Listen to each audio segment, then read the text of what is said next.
Hello, and welcome back to Genshin Impact.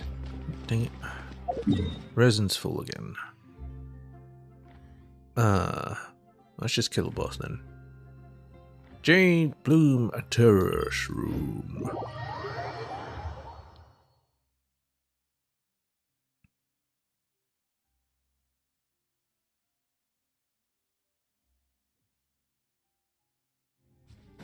Go.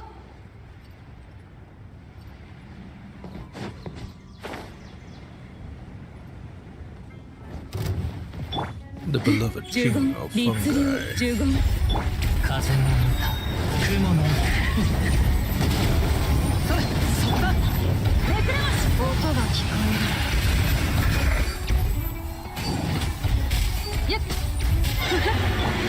やっぱり嫌いパッチョはっせっふんはっはっ律令十言律令おせいはっやこれそれ見えないだろ根こそぎにしてあげるよっ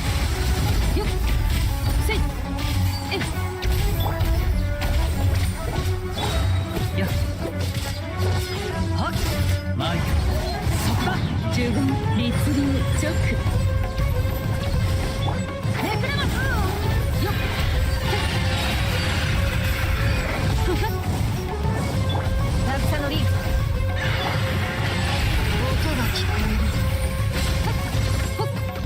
一応目を覆えば十言律令役割おとなしくしなやっはっはっ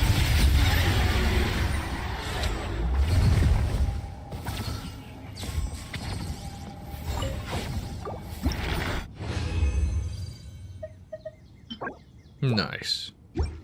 Anyway, let's switch off the team to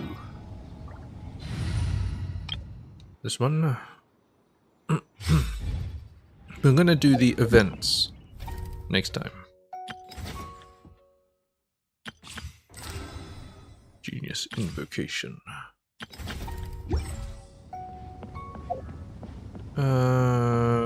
For now, we will do water. Not water. Questions and answers. This title card again. According to the clues you've found, none of the owners of the 4 sets of footprints were the criminal who stole Sir Arthur. As you painstakingly search for answers, it seems yet another issue has risen at the newspaper.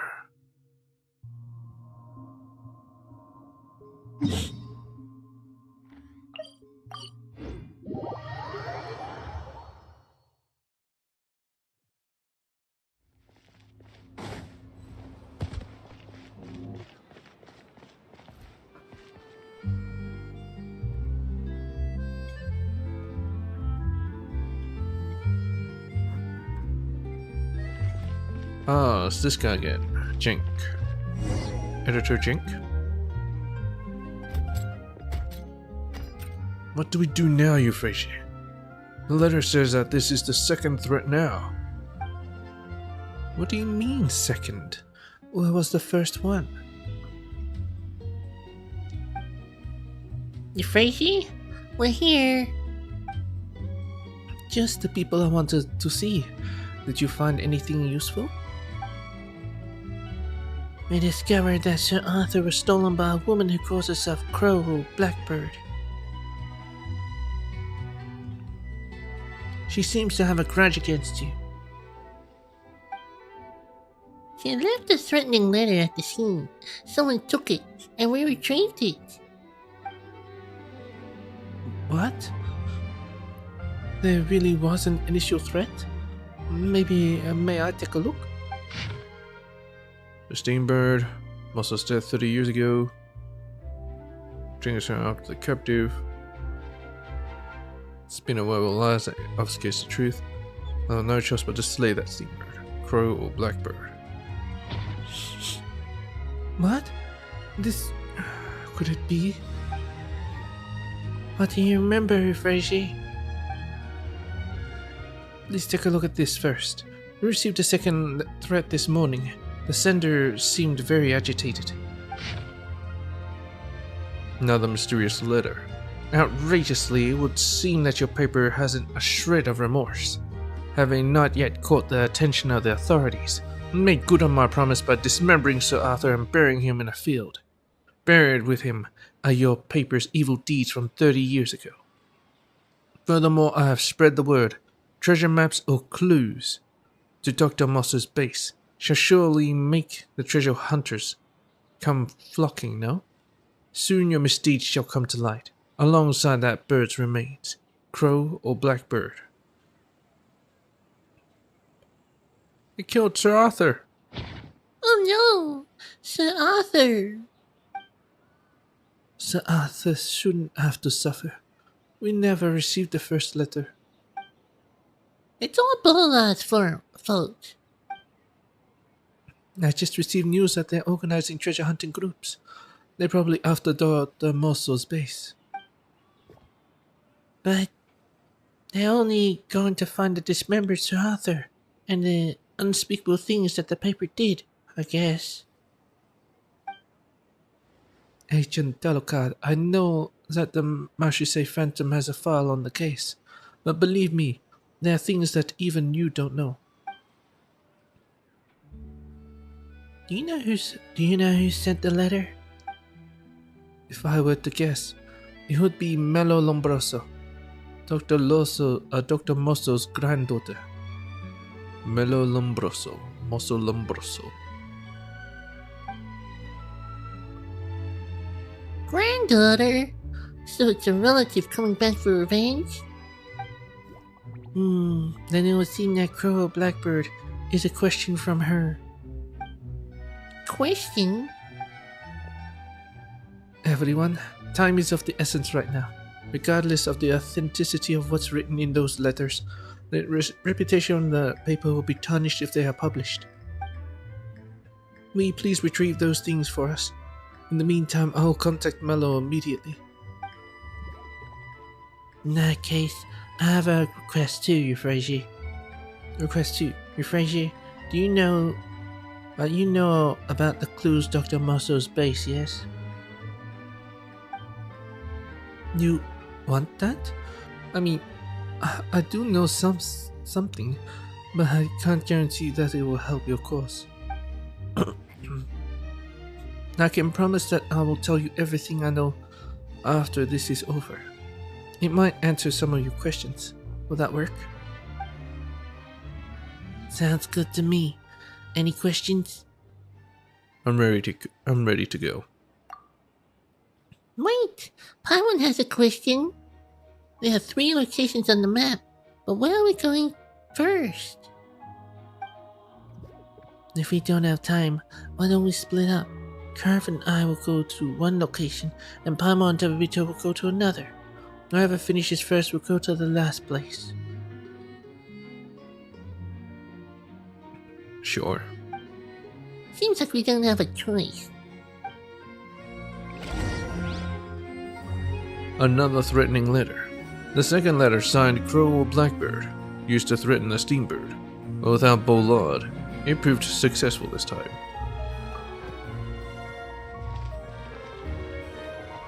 Frazier, would you like to talk about it?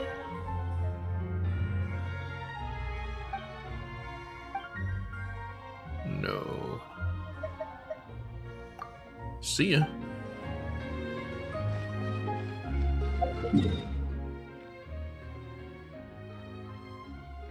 Ah, it's over here.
The domain?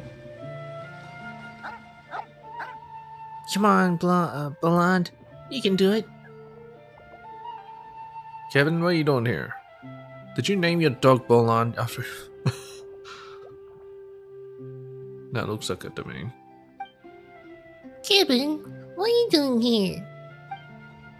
Paimon, Tabito, are you here to look for Sir Arthur and the treasure? Is... If Kevin knows, that means everyone knows. Well, I'm not here for the treasures. I just want to send Sir Arthur back. Does your mother know? Yes, she came with me, but we split up. Oh, and I have to thank you both. After you left the other day, I thought about it for a long time.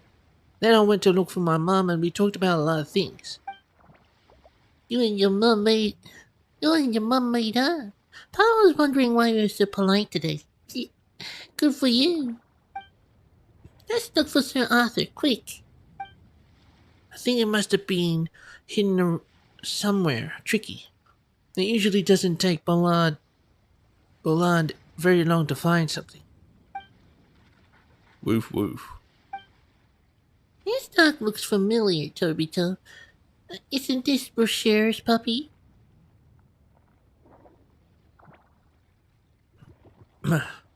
Drunk? It doesn't look like that one. All dogs look the same.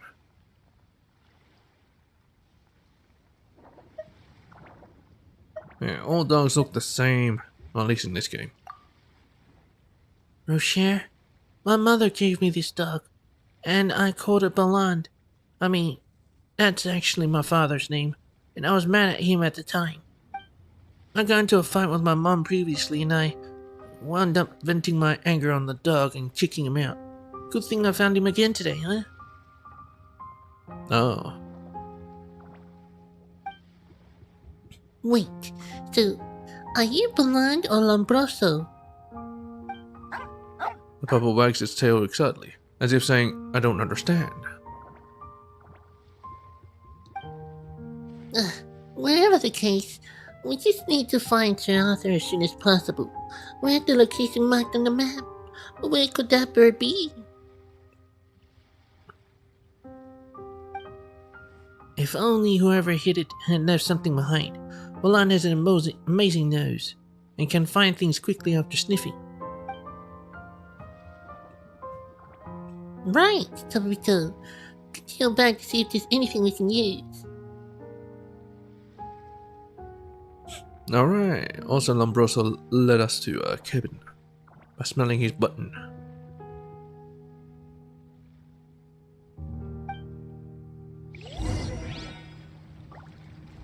Bolan, Lombroso, Crow, Blackbird, Kevin. Tobito, you have anything that Bolan can sniff at?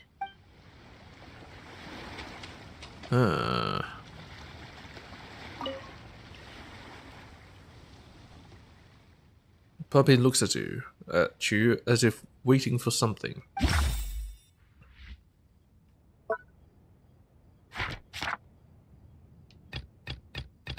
Why don't you sniff a testimony? Irrelevant.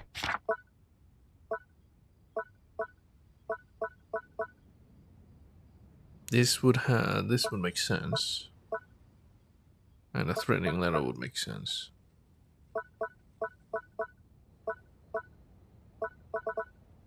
Here, sniff the bottle.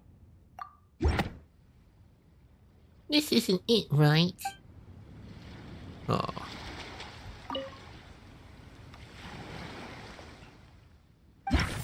Would have been funny if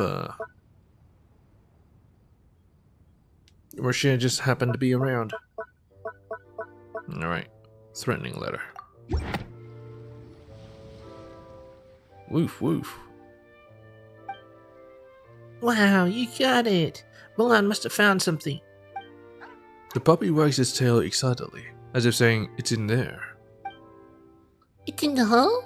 But the entrance is so small. How do we get in? You can do it, Paimon. Yeah, Paimon can probably squeeze in. I can do it. Let me do it. I don't want her pretty clothes to get dirty. What? What's this so considerate about Paimon? can't let you do that.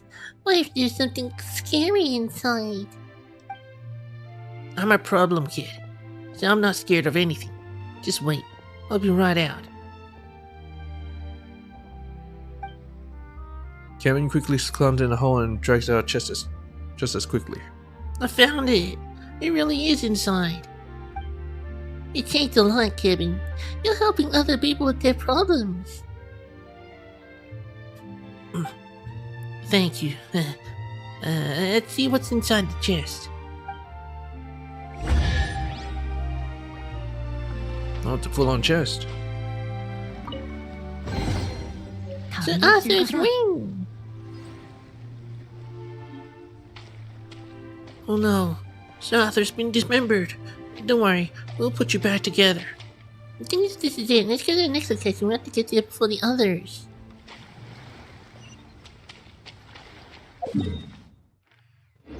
Well, it's pretty close by, so we can just walk there, I guess. Oh boy. Yeah, I actually stayed away from this this place because it seems rather, you know, seems important.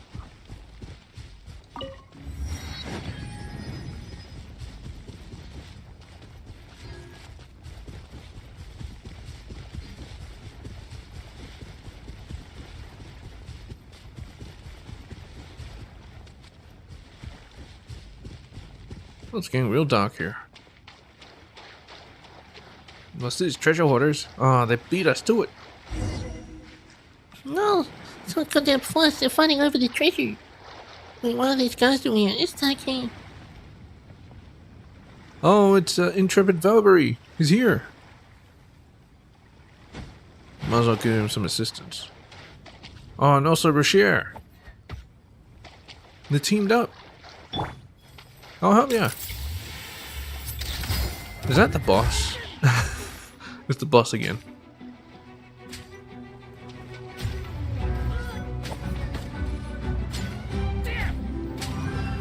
Come on, he's frozen.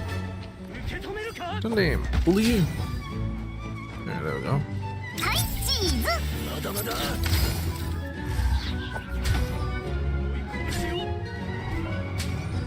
I wonder if they can actually shatter.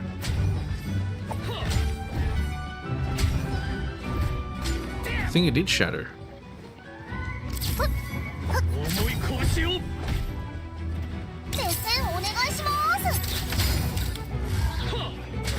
Yeah, that shatters. I missed with that one.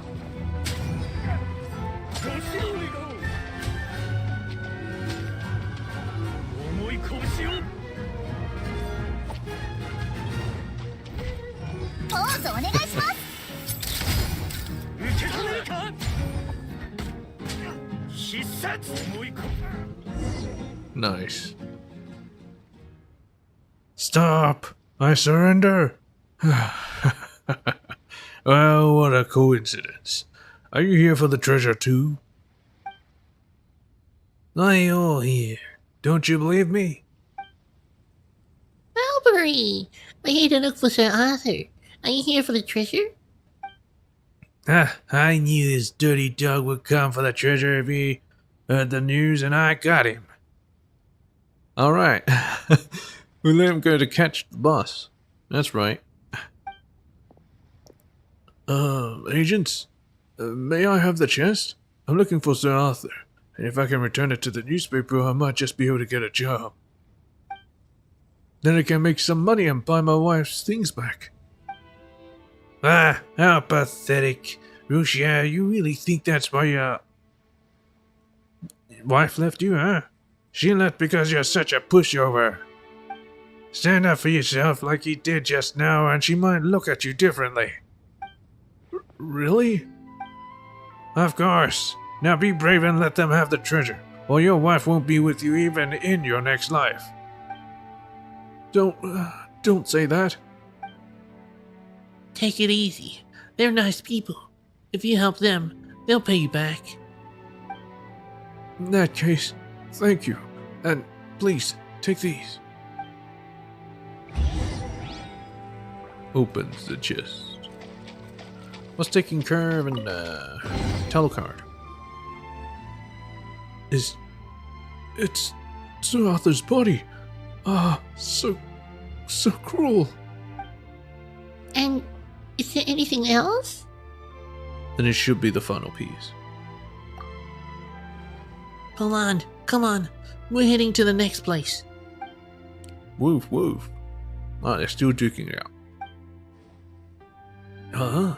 Lombroso, where'd you run off to? I thought you didn't need me anymore. Is he actually the father? Is he actually Kevin's father? The puppy wags its tail excitedly, as if saying, how's that possible? Lombroso? Mr. Rocher, are you mistaken? His name is Belland. What? If it wasn't for Lombroso's companionship, I wouldn't have made it this far. How could I be mistaken? Not like I can be mistaken either. What's going on here? Hey, can't he belong to you both? Seeing as even I've had more than one home. Oh, that makes sense. Kevin accidentally drove the puppy away before, right? Maybe that's when he met Rocher and they began roaming around together. Is that really what happened? The puppy wags its tail excitedly, as if saying, that's right. Bowbury, you've got some nerve. The dog wouldn't forget its two owners. And as for you, you betrayed your own boss twice. Well, you betrayed him first, though.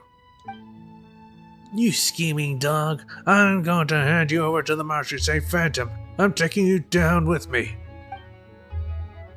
Farewell, friends. Come visit me at the Fortress of Mirapede someday. Wonder if we can actually find him at the Fortress. Who the heck wants to go visit you there? Well, never mind. Forget about them. We need to hurry up and get to the last place. Oh, Kevin and Rocher. Are you going to fight for the puppy? No way. I was the one who really messed up. Belland can stay wherever he wants from now on. I'm fine with that too. Lombroso supported me when I was at my worst. I'll support him too. Let's get going then. Yes! I don't want anyone to beat us to it. Sir Arthur's body.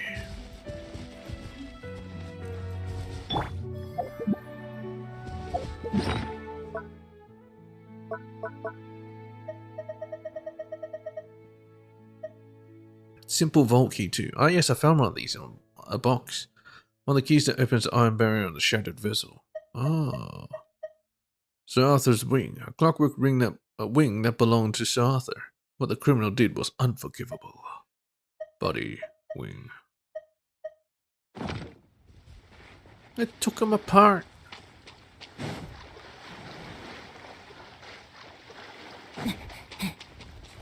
Oh, this seems to go towards the center of the island.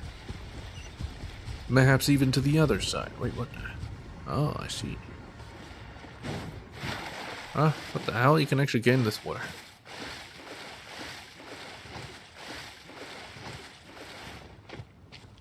Whatever. I'm getting out of here.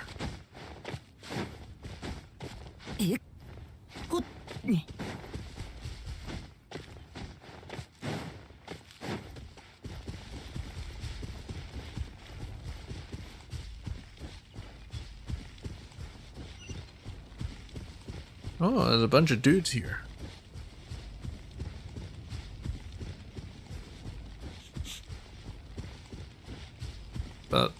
But do we? Curve, telecard, and a girl. Is that Melos? Lombroso? Madeline. I'll say it again. Get out of my way. I'm going to see Belland. We're all co-workers here. There's no need to get rough. I'm going to see Belland.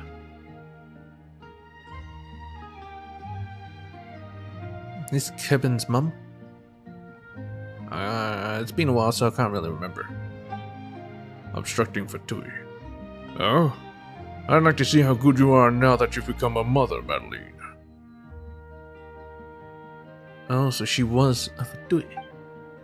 Don't underestimate mothers. Curve, let's go. Uh-oh, I find the Fatui. Gotta help him out.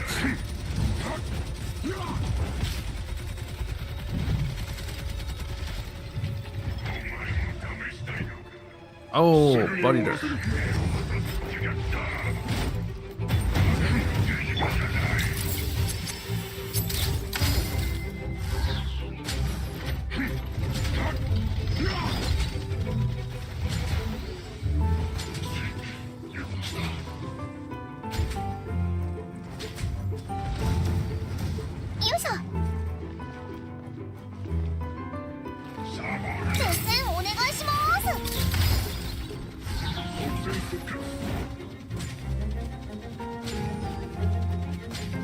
You can do it, Curve. You can do it, Madeline.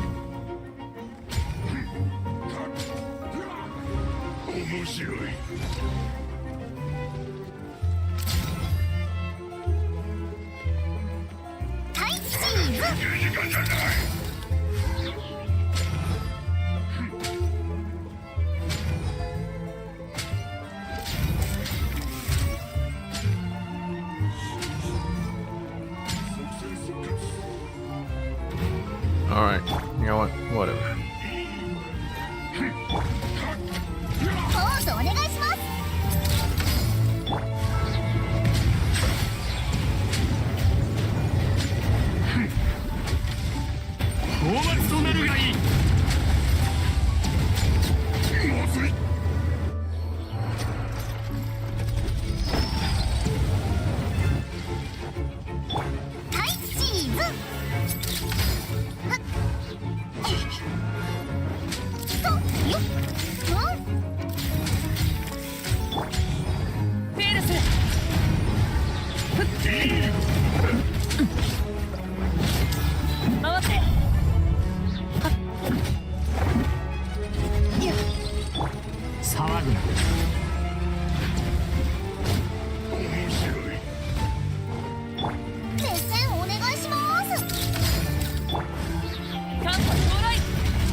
Clear mode switched off. Paimon, Tabito, you came, and you brought Rocher and Kevin. Wait, where's Rocher?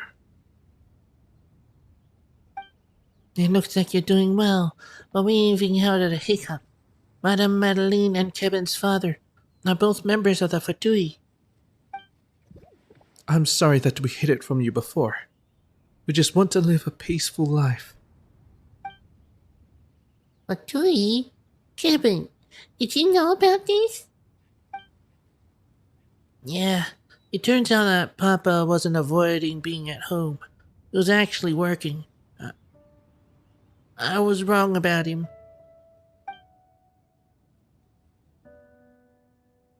This was to be his father's last assignment. He was ordered to find Dr. Moss's base. Once he was done, we would be able to retire early. But I had a bad feeling after you came. I wanted him to give up this mission. Wait, find the base, retire early. Kevin's father is... The peripheral personnel bollard? Well, obviously. Didn't they just say it? That's the one. And only just found out that Bolland is a code name. He's actually Kevin's father, Mr. Bolland. All right. It's spelled slightly different. But I thought it was the same.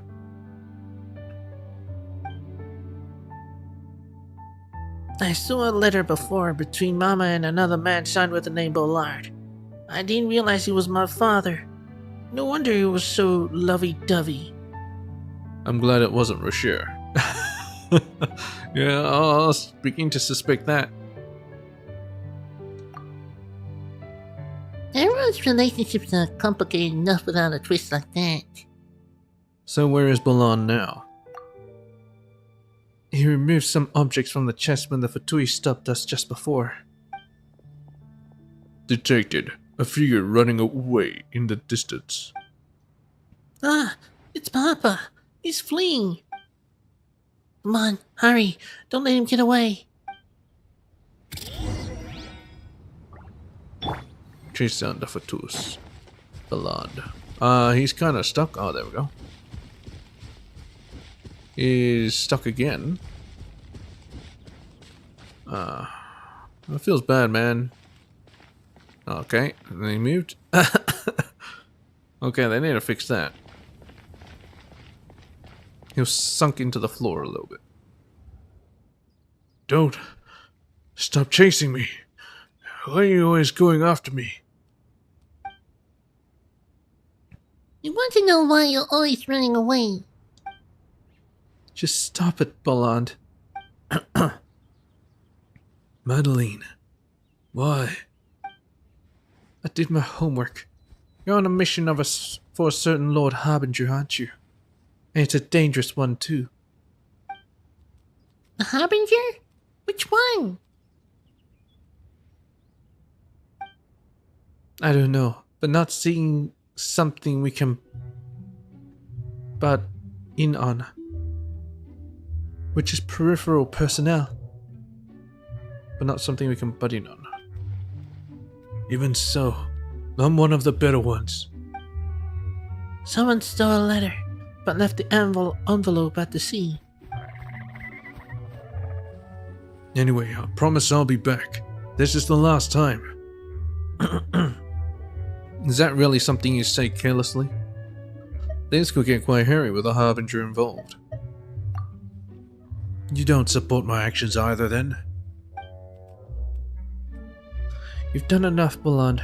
Give the stuff to the agents and come back to us. We can move to a place where no one knows us. Mr. Baland, stop hesitating and make up your mind. Make up my mind. Alright, Wait, who are you?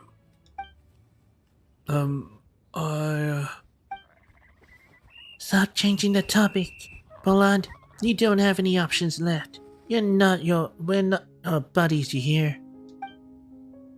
You... Fine. I want to be with my family, too. Hope I'm making the right choice. Here's Sir Arthur's head.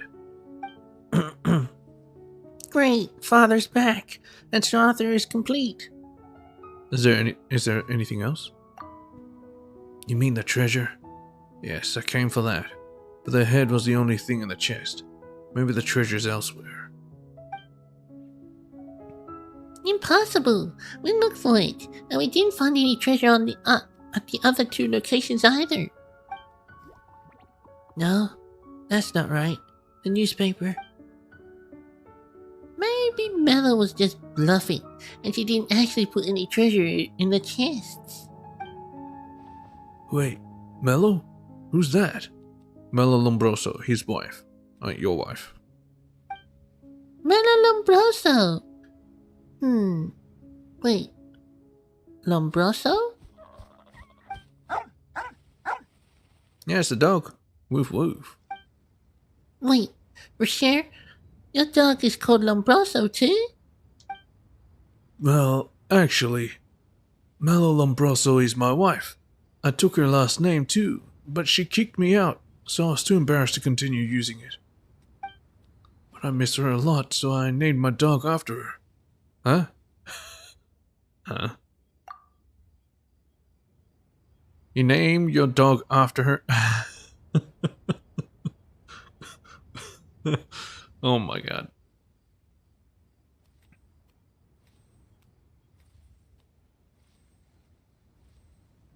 Maybe it's not my place to butt in, but as a woman, I'm pretty sure she would not find this flattering.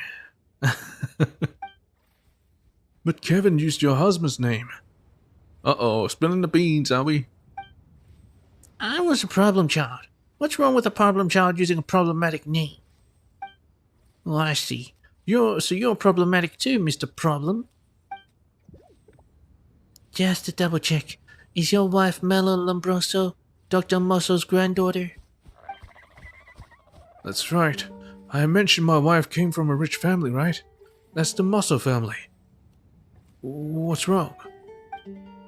Alright, now the relations here are a mess.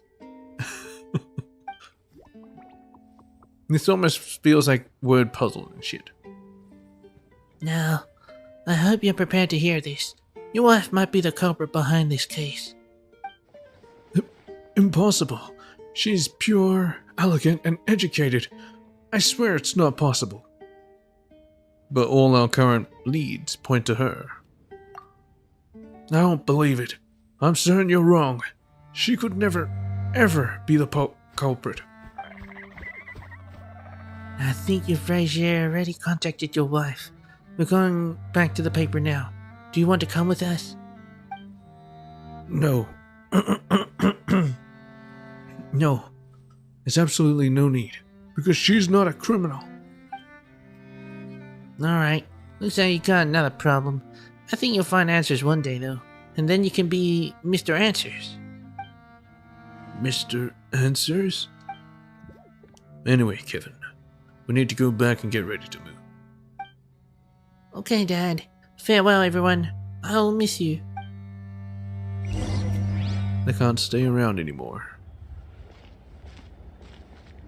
Hey, Rocher. Oh, guess to keep the dog.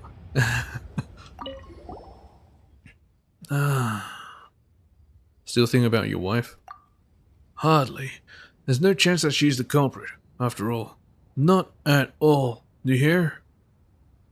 Then what are you contemplating? I'm thinking about life. Right, also, about that Mr. Answers that Kevin just mentioned.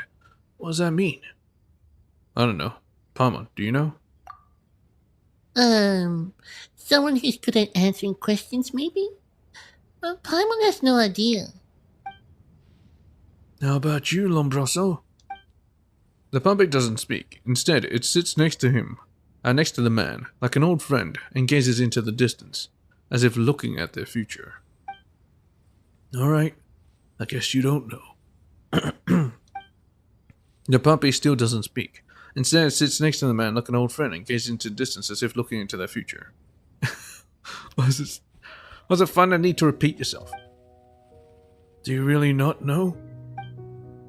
Finally, the dog tilts its head and looks at the man next to him, as if saying, "Look, I'm just a dog."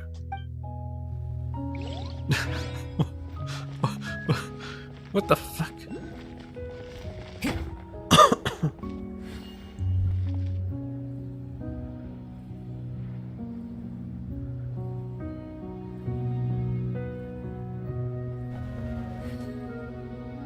Man, sometimes I wish that the traveler can switch his arcing thing.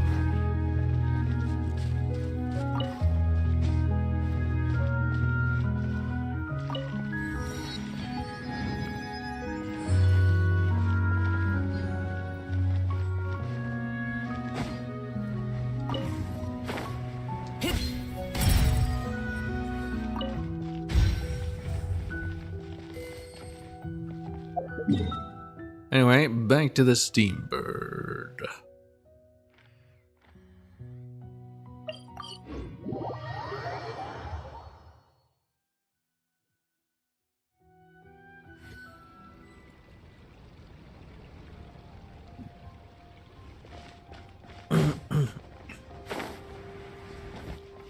Is Mello here?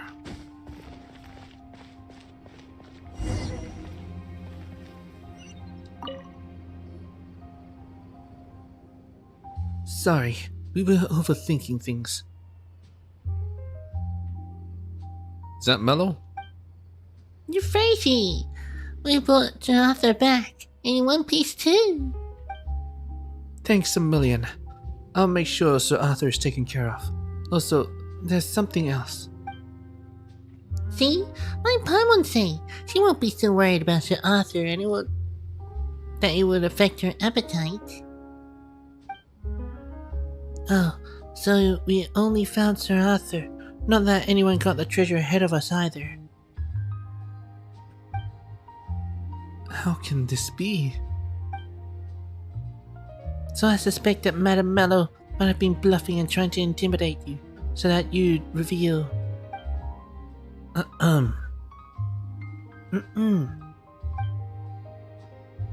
Oh, anyway, let me introduce this lady. This is Dr. Mosso's granddaughter, Madame Mello Lombroso. Why is she dressed up like a pauper? Did she actually have to pay off all that debt and then made her go poor? She only returned last night from her hometown to the court of Fontaine, so she can't be the culprit. Good day. In any case, these agents and I are acquainted. I met them when I arrived at the court of Fontaine last night. What? Upon hearing about my husband's recent hardships and how he was loitering around the paper's office, I was worried he'd stir up trouble. So I thought I'd come over, and that's when I happened upon them discussing something. Yes, I asked someone to verify her itinerary. There's no issues there. So if it isn't her, who the heck is the culprit? Because I'm playing Disco Elysium right now. Apologies for the disruption. Today, upon hearing the news, I came here to clarify that my family never lodged any complaints with the paper about what happened 30 years ago.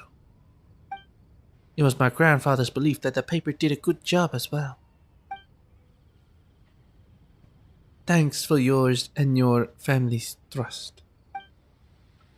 Since everything has been cleared up, I shan't stay any longer. I hope the Steamberg gets to the bottom of this quickly, regardless. Wait, madam. There's something else I must ask you. Do you know the address of Dr. Mosso's research base?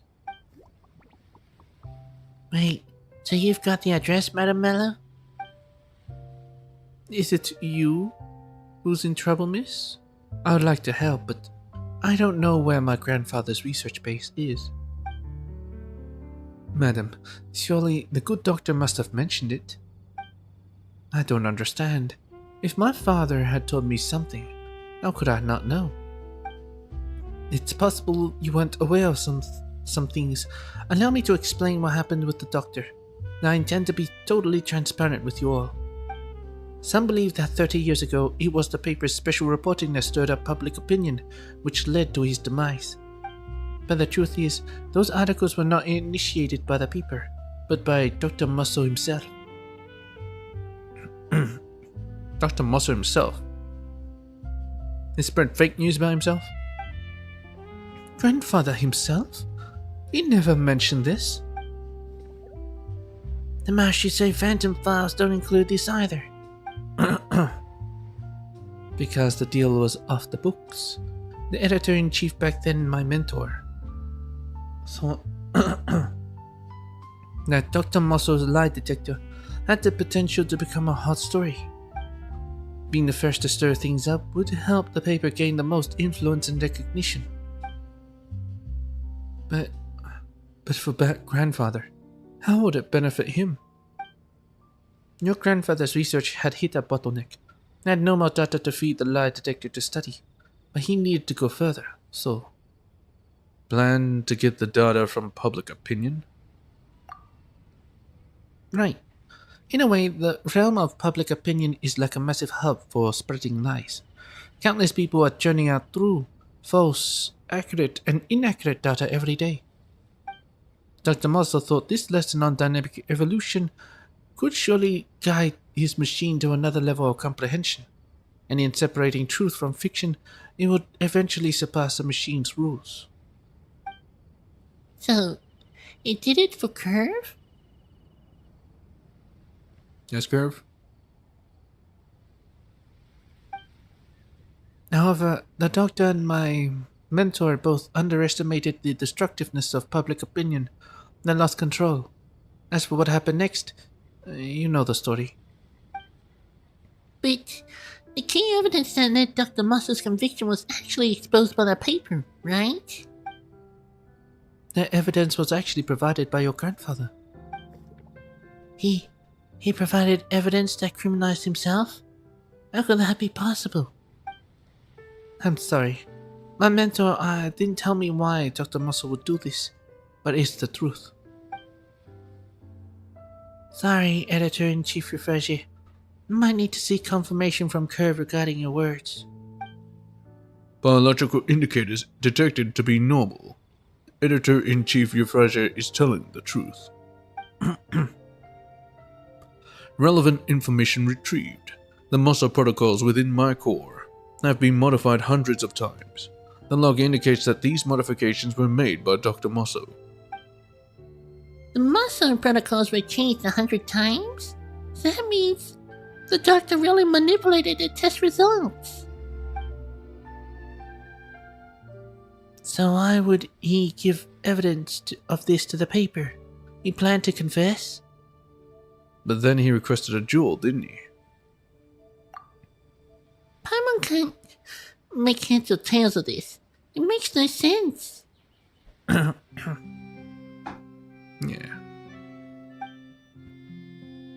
He really lied to the public? Why? The data on this question is unresolved. My lie learning module cannot provide an answer. Oh, great. Now Curve's become a problem robot. Dr. Musser's research base holds the answer. I can feel it. We must find it. Miss Frazier, you just said that Madame Mello had the clues to the base, yes? On the eve of the duel, Dr. Musser mentioned in a message to my mentor that he would leave the base's location with his beloved granddaughter. He left it to me? Yes. Please try to recall. Did the doctor mention anything to you before he left? I was so young then. Father wouldn't let me go to the jeweler's ring to see my grandfather. But the last time I saw him was the day he was detained. It was very early. So, did he give you anything? All I remember is that once the jewel was finished, my father brought a piece of jewelry that had been cleaned. He said that my grandfather left it for me. Hi, Pixel. Perhaps the jewelry could be connected to the base? Maybe. I'm sorry to ask, but could we have a look at it? I wouldn't have minded, but my good-for-nothing husband sold it to pay off debt. Oh, that pocket watch. Oh, I have it in my inventory. What? So Rocher gave it to you? Don't worry. Is this it?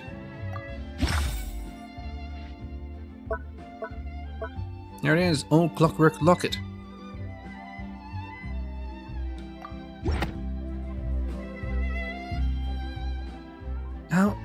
How did you end up with this? This is a photo of me when I was little. My grandfather took it. Really? What a coincidence! Are there really only photos of Madame Mello in there? According to my mentor, Dr. Mosso did leave some clues for you, Madame Mello. Let's take a look. Look, there's a line of text under the photo.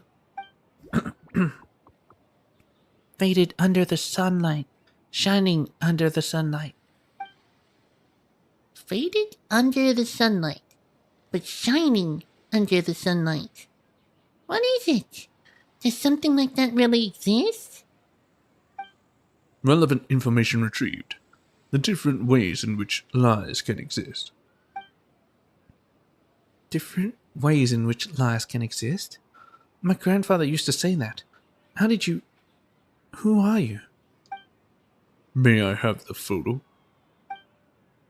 Karev picks up the photo and raises it towards the sky. The sunlight shines through the photo and falls into Karev's eyes, as they're passing through 30 years in time. Gradually another image emerges. A map! The map leading to the research base. So that's how he hid it. I had no idea that we'd already found the base. Madam Mello, may we... There's no need to ask. Go. And I just noticed, this special friend of yours. Good to see you again, Curve. Greetings, miss. Thank you, Madam Mello. Here's your locket. Let's go now. But we haven't found the person who sent the threats. Don't worry, Bayman. I think you're right in that the criminal doesn't have any evidence, and it's just a bluff. So, go. Find what you're looking for. Go to Dr. Musso's base. Where is it even? Right here? Is it under Voltaire?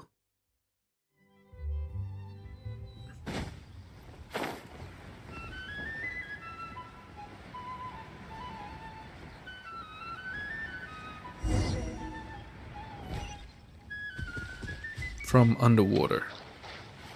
Die seas.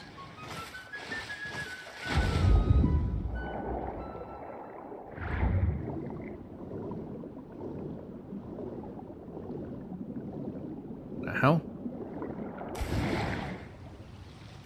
So it's just a floating landmass on the water? What the hell is that staying up? That should be freaking heavy as shit. It should be sunk. Or maybe it will sink. Oh boy. Anyway, here we are.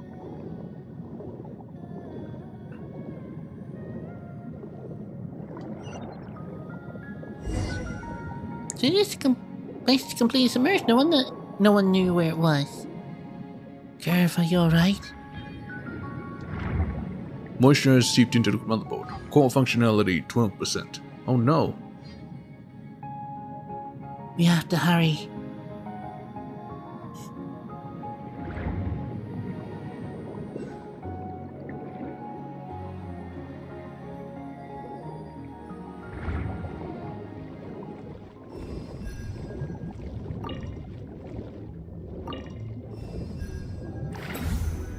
Ah! Dang it! Oh well, means this one's gone. I can't go through there. This is probably the entrance, right? I think someone was here. There are traces nearby. Open the door. That's impossible. We just got the map after all. True. Let's check it out. You can just open the door. No locks. What's with this OST?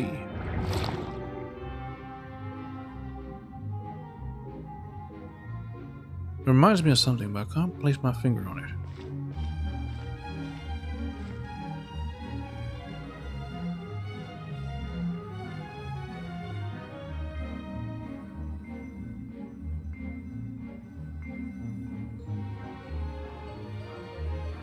Reminds me of Final Fantasy 9, I think. I'm finally inside. Your home is huge, Curve. Home? Hurry up. We need to find the materials ASAP. I sure hope you left behind the instructions on how to fix Curve, Dr. Musso.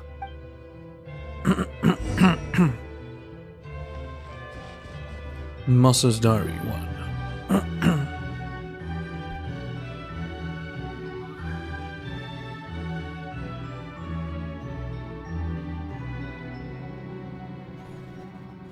Alright. Last time I didn't want Mello to have too many snacks, so I said, "You're gonna be fat if you keep eating." She cried and ran away. Then her mom taught me to say, still look great when you're plump. The next day, she climbed up to me and said, Grandpa, exercise, horse ride. How interesting. And this got me thinking, is the shortest distance between two people actually a curve?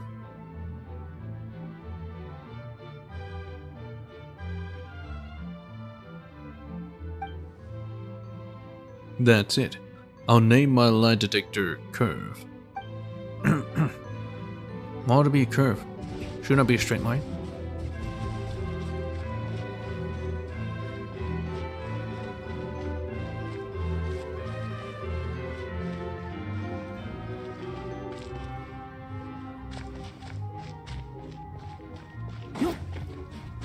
Look for research materials in the base. Number 3.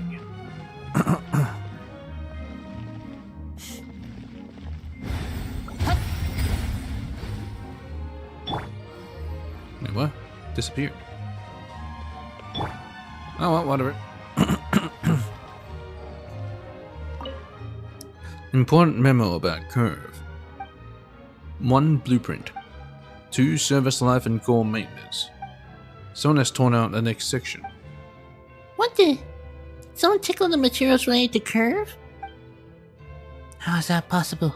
We came here as soon as we got the map. Let's keep looking. Maybe it ended up somewhere nearby. Core maintenance, that's what we needed. That's how to fix Curve. That's a cannon.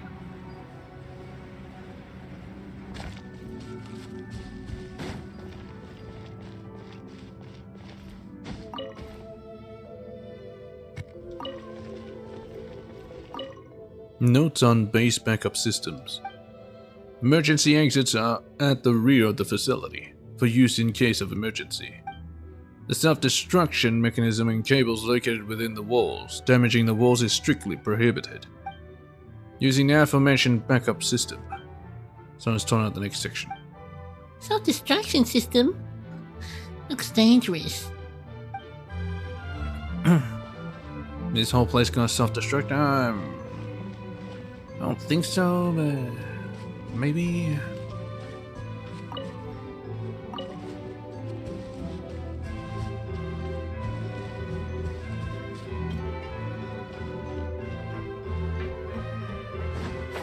Ah, here it is.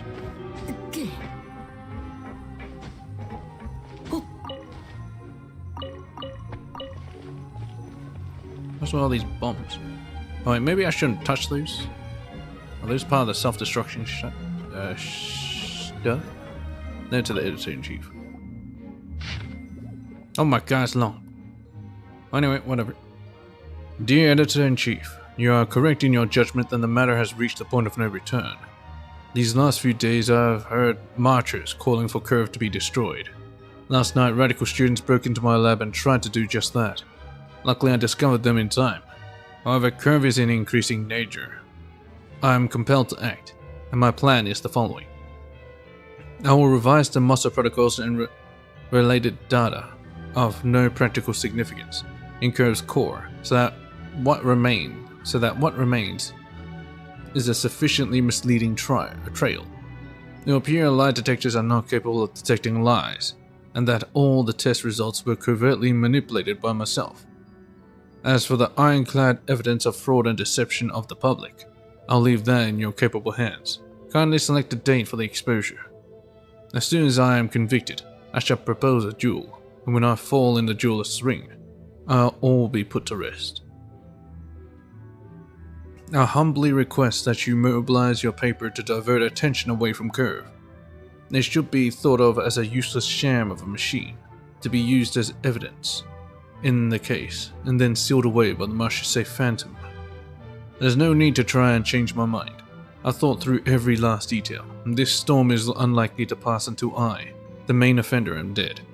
Curve is my life's work, so I can't afford any more missteps. I ask that you exchange my life for his. Everything we've done so far has been effective, and Curve's lie learning module has derived redundant data that is incomprehensible. I believe that the seed of life has sprouted within him. Yours sincerely, Muscle Lombroso. He did it all for Curve, his masterpiece, to create sentience. Is this a secret letter between Dr. Muscle and your freshest predecessor? He seems to have mentioned something important. Dr. Muscle didn't forge anything other than the forged evidence, which he forged and gave to the newspaper, so he'd take all the heat. He wanted everyone to focus on him and let it end there. He was trying to protect Curve. That seems to be the answer. Updating Lie Learning Module. Running Lie Learning Module. Warning. Motherboard temperature increasing. Warning. Warning. Core functionality down to 8%. Warning. Curve, what's going on? They sure did get here fast. Guess they were cruising for a bruising. On the same guys again. Oh, it's a new day. Nice. Repel the Fatui that suddenly appeared. What's happening, Curve? Telecard? Curve, what's wrong? Line Learning Updating Module. Warning. Motherboard temperature above warning line. Warning. Updating. Lie Learning Module. Warning. Motherboard temperature critical. Warning. Cool down. I don't think that works. But whatever. Where's the cannon? Cannon is right here. Oh. Dang it.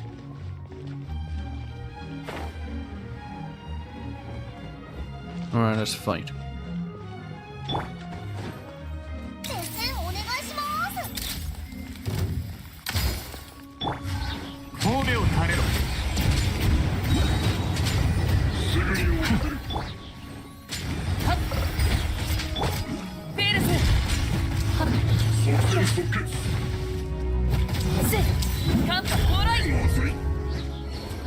My good enough. Good thing I got most of them. Prepare to be test subjects. What the hell happened to the cannon?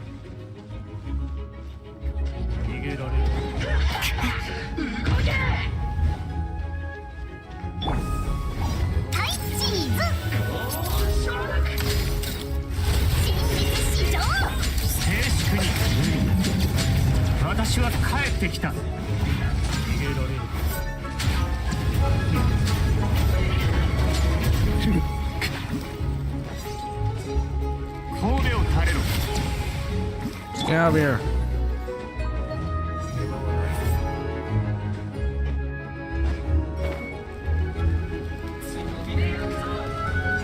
Operate cannon. Yeah, missing crystal.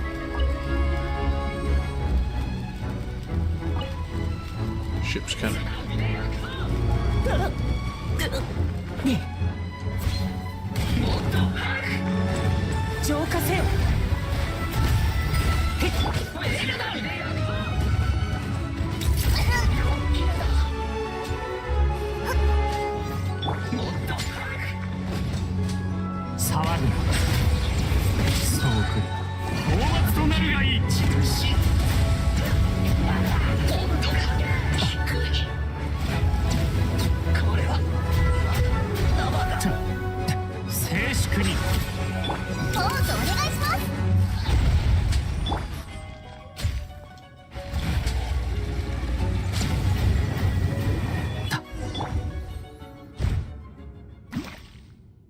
Blast! What's wrong? I've taken over the cannon's control systems. Curve, are you okay? That's great.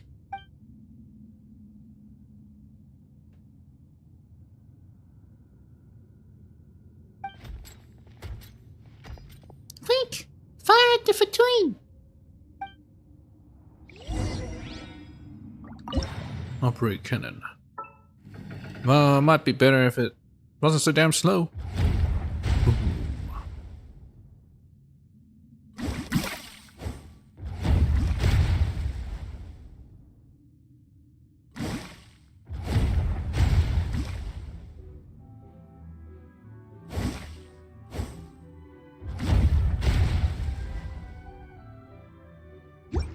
And you know what? I'll go and fight myself. Come on, Kara, let's fight. 面白い。シャルドットが補導しますせっおうや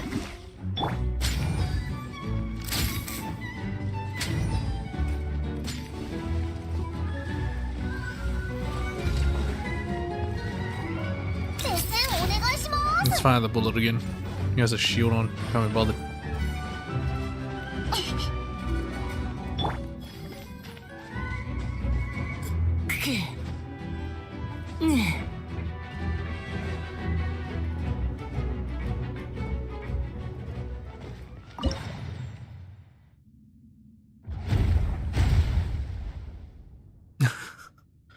That's one way to do it.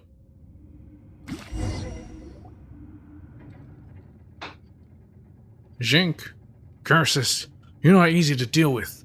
No wonder the Fatui are so reluctant to face you. It was you all along. There's a Zinc. Why are you here? How do you know about this place? You were just guessing the base's location so freely right in front of the paper's doors. It would have been rude of me not to take advantage of such generosity. So Talocard was right. It was him. Zinc, you eavesdropped. I was right all along. You're the culprit. The culprit. Agent Talocard. Are you going to start calling like a crow again? It's useless to try and deny it. You're right. Indeed, I am the culprit. But I only want to help this moronic excuse for an agent to sort out the case. It's not like she can just write, "That guy called me a crow, so he must be the culprit," or something like that in the case file, can she? You. Shh, hush now. How about using your brain instead of your temper for once? Surely you must still have a number of questions regarding this case, such as my motives. Aren't you the least bit curious? You just want all Curve's research materials, didn't you? And the paper's alleged dirt on muscle faking results from back then? Ah, looks like that question was far too easy. And as for the second question, I'm merely a low-level editor. How could little old me possibly be privy to such secrets of the paper? Enough. Tack, shoot him with the cannon. How should I know?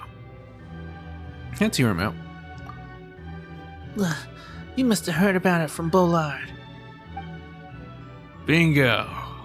It was Bollard who came knocking. That's when I realized the paper had made a serious error 30 years ago, causing the downfall of a genius scientist. More importantly, isn't it truly a lamentable loss that the scientist's legacy has been buried for so long? Shouldn't the paper apologize to the general public for this? What? What do you mean? Is exposing what happened really all you're after? Exposing? There's so much more suitable word. There's a much more suitable word. Judgment. People will pass judgment on the newspaper like they did Dr. Mosso. The paper must take responsibility for this. How can you make yourself sound so righteous like that with a straight face? But is it not the simple truth? I'm the hero who recently exposed the Confrères' fraud. The righteous and valiant Jink. That's how everyone should see me, no? Oh, you sanctimonious scoundrel. You just want to profit from all of this.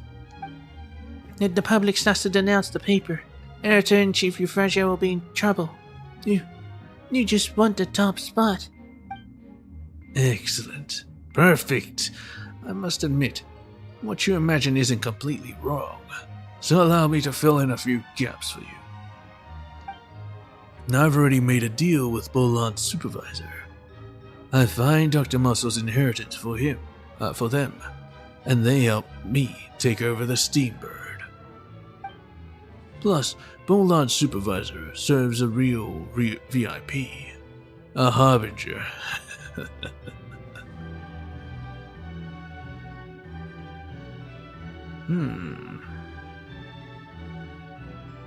Does the top spot, does the editor-in-chief actually get paid top dollar or something? And which harbinger? Harbinger, if I had to guess, maybe Regulator.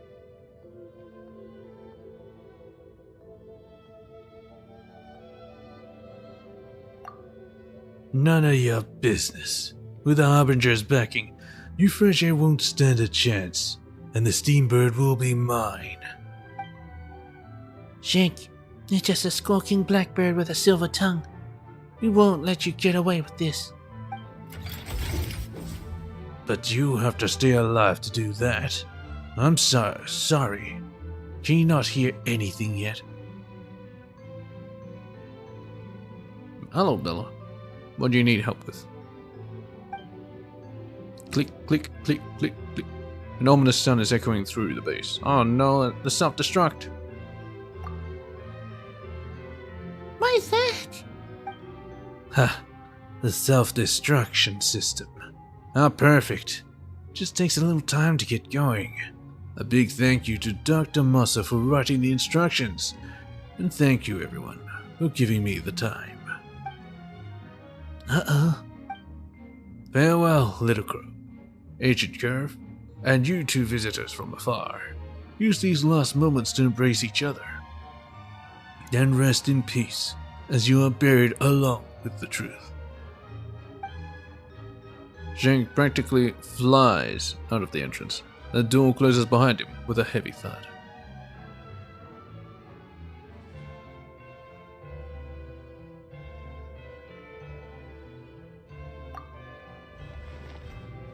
Oh no! So he was the one who took the materials after all. We're going to be blown to smithereens? Calculating survival possibility of Mr. Tabibito. Data insufficient. Calculation failed. Calculating survival possibility of Miss Paimon. Data insufficient. Calculation failed. Calculating survival probability of Agent Alucard. Calculation successful. Result 1%. 1%? Calculating survival probability of own core module. Calculation successful. Result 1%. How can this be? No. Tabito, we're gonna do something. Can we dig our way out? The self-destruction's cables run through the walls. Breaking through could lead to an early detonation, as well as attempting to force the door. I'll do my best to protect you, all of you. Is this all because of me again?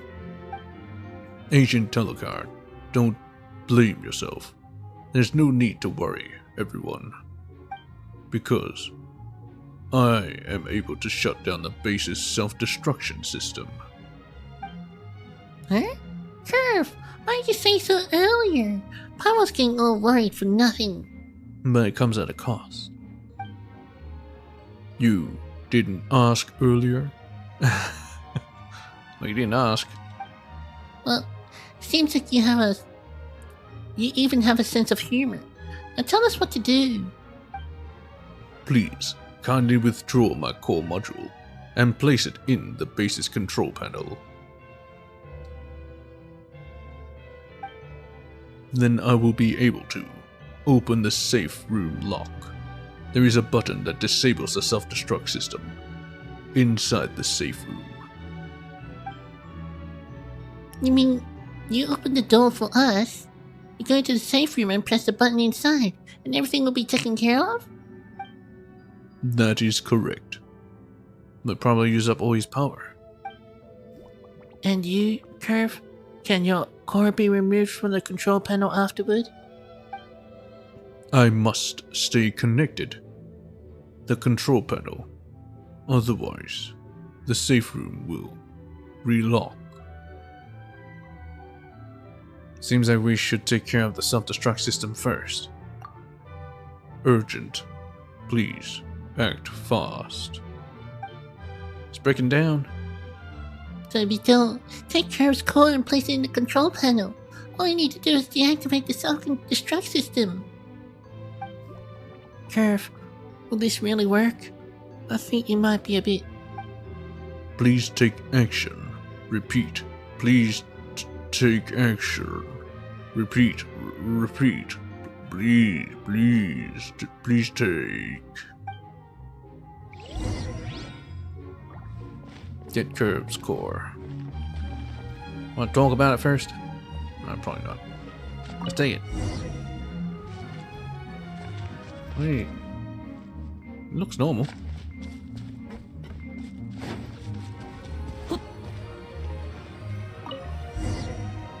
Door to the safe room opens with a light shutter. We should be putting it like this. Our content is centered on the center of the emergency room. Wait a minute. Oh no. Oh no. He's lying. Oh shit. No, Curve. Oh no. I just realized what he was doing. Oh my god.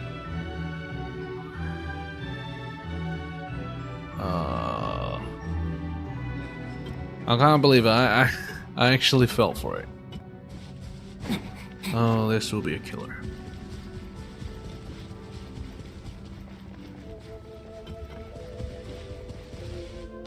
I actually got goosebumps there when I realized the lie.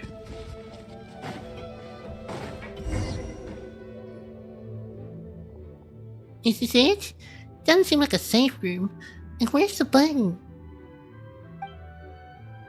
Curve, what is this place?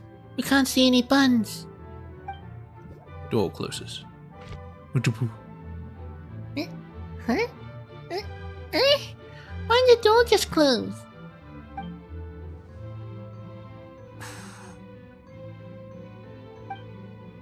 Curve! What's going on? How do we stop the base from self-destructing? The self-destruct system cannot be deactivated. What? So are we? Apologies. Please escape as quickly as possible. You lied?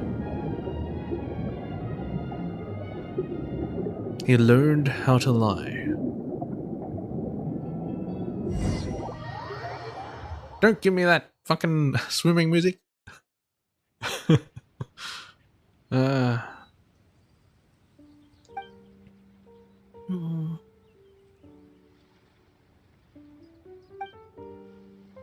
Just now.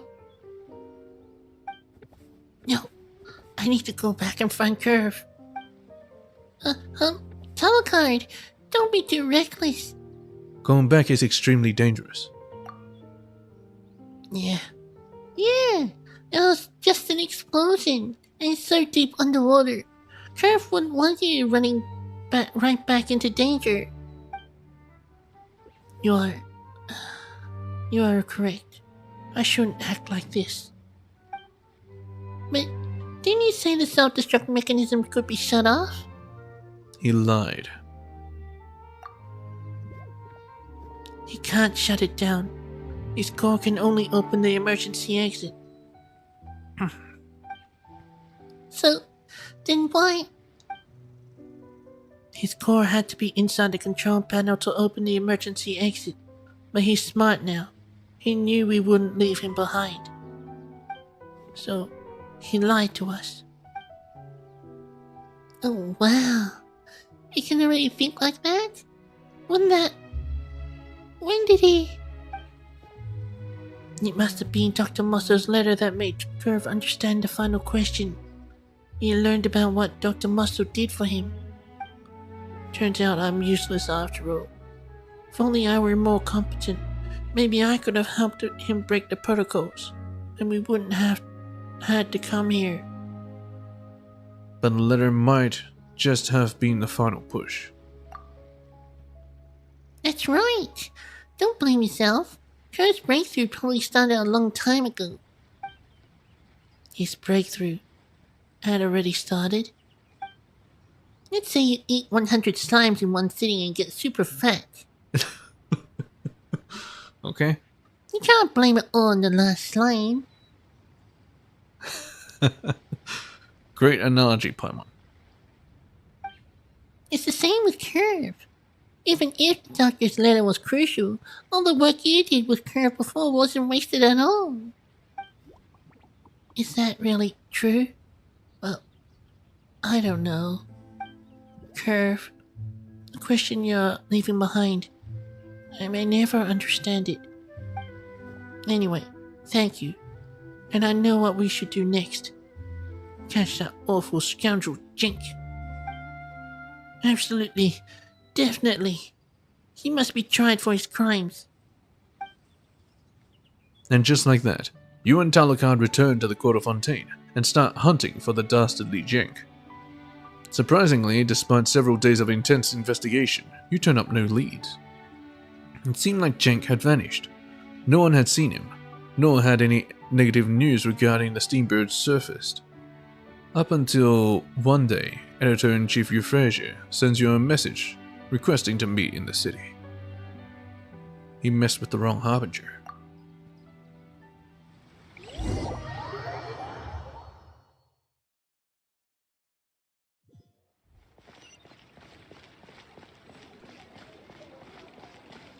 Hello, Euphrasia.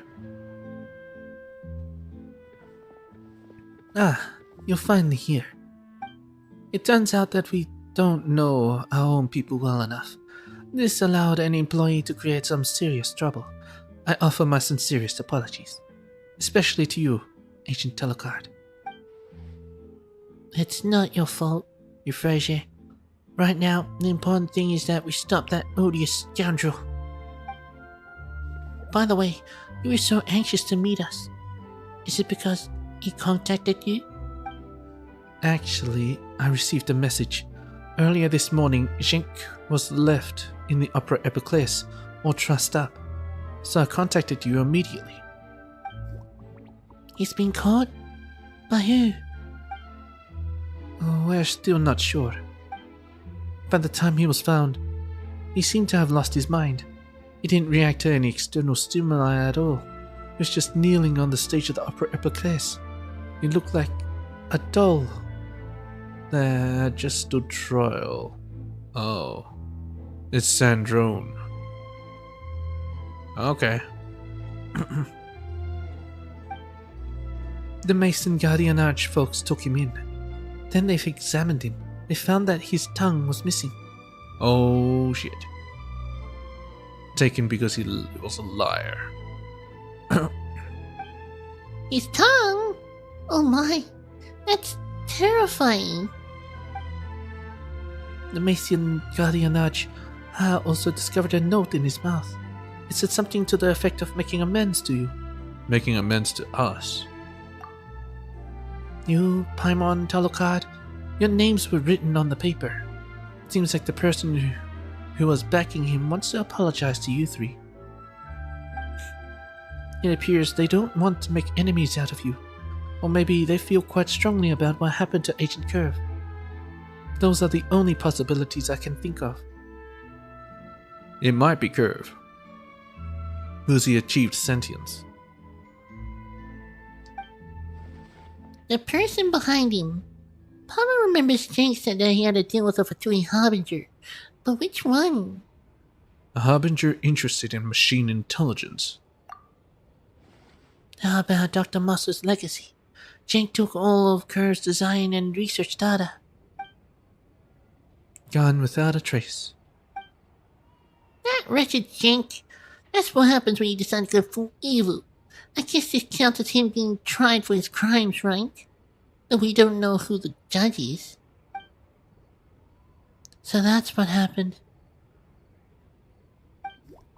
Though, I didn't catch him personally. At least I feel like he's finally paid the price for his crimes. Still don't bring back Curve?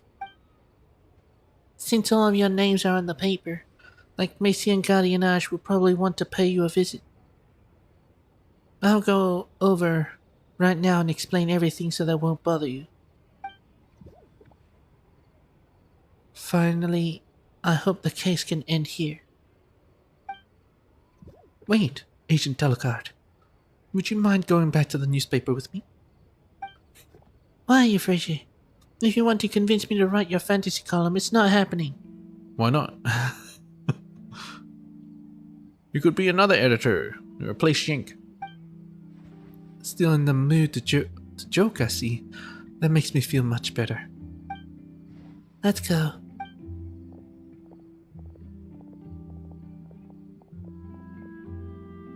We need a Melusine reporter. Come on.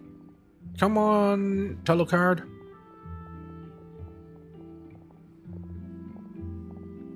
But I wasn't joking at all, you know.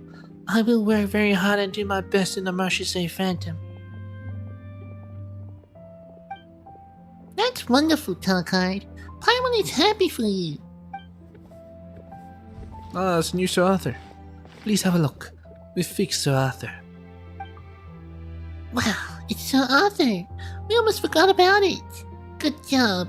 Sir Arthur sure has been through a lot. By the way, Paimon still doesn't know what kind of bird Sir Arthur is. A pelican. Pelican. Yeah, it makes sense. Pelican? You mean the kind of bird that's an amazing eater? Yes, and carries babies. Why would the Steenbird mascot be a pelican? That doesn't seem like it has anything to do with the newspaper at all. I'm not clear on that either. It was a decision my mentor made after the incident with Dr. Musso. A pelican.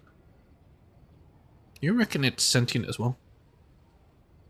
Who actually made Sir Arthur? Maybe he felt it's cuter than, say, a crow or blackbird that squawks all day long? Hey, Euphrasia, you know, you kind of resemble a pelican hiding food in his pouch right now. What? Anyway, Agent Telecard, do you remember how Agent Curve and I interviewed nearby residents at the start of the case? Of course. You took the opportunity to blow our cover. Truly sorry about that. But that was when I asked him, what kind of person is Agent Telecard? What? Paimon remembers. Euphrasia came back and commissioned us right away. Were you all by Telecard's brilliant track record?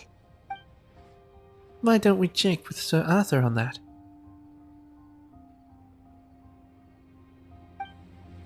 During the repairs, I added what Agent Curve said to Sir Arthur's voice library as a memento.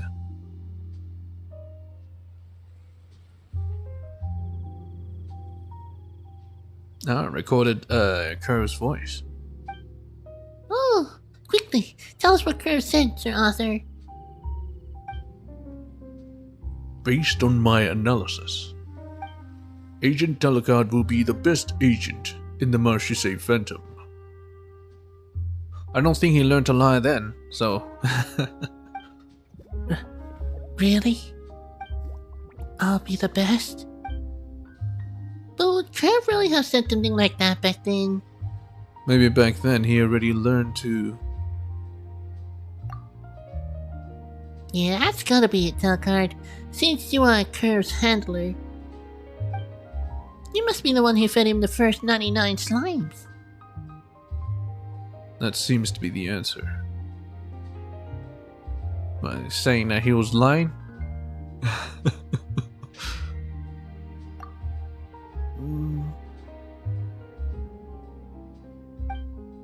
Well then, Curve, I'll be the best agent in Marchese Phantom. Crow or blackbird? Wonder if we can hear it again. Extra, extra. Fontaine Research Institute of Kinetic Energy Engineering makes a statement about the explosion the day before yesterday.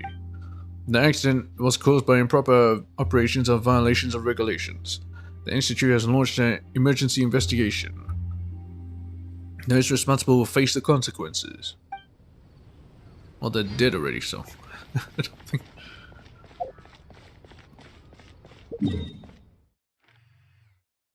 So that was that. Curve. Well,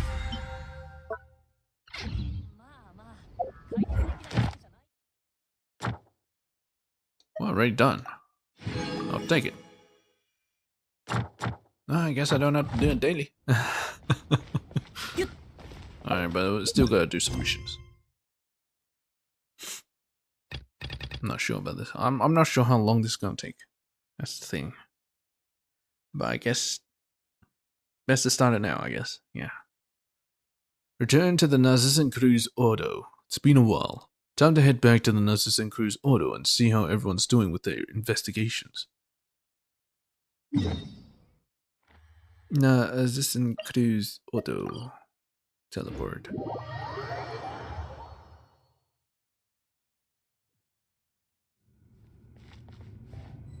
Read.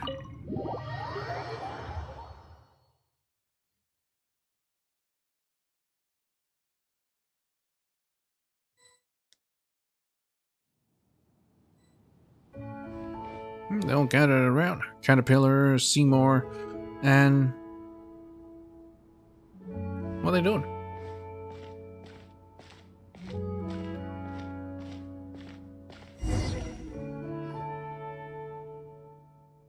Night, Talvito, Paimon, you're back.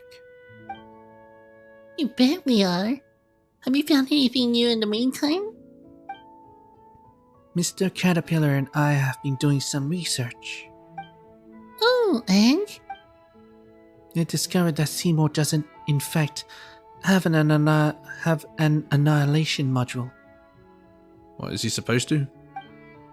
Following data fragment sorting, this phrase was found to have been derived from the novel Prisoner 6 Overrun. The novel Prisoner 6 Overrun. Annihilation module? In that book, the World Organization launched a mass annihilation agent to hunt a chimera down. Hunt down a chimera? Wait, that stuff's not important at all.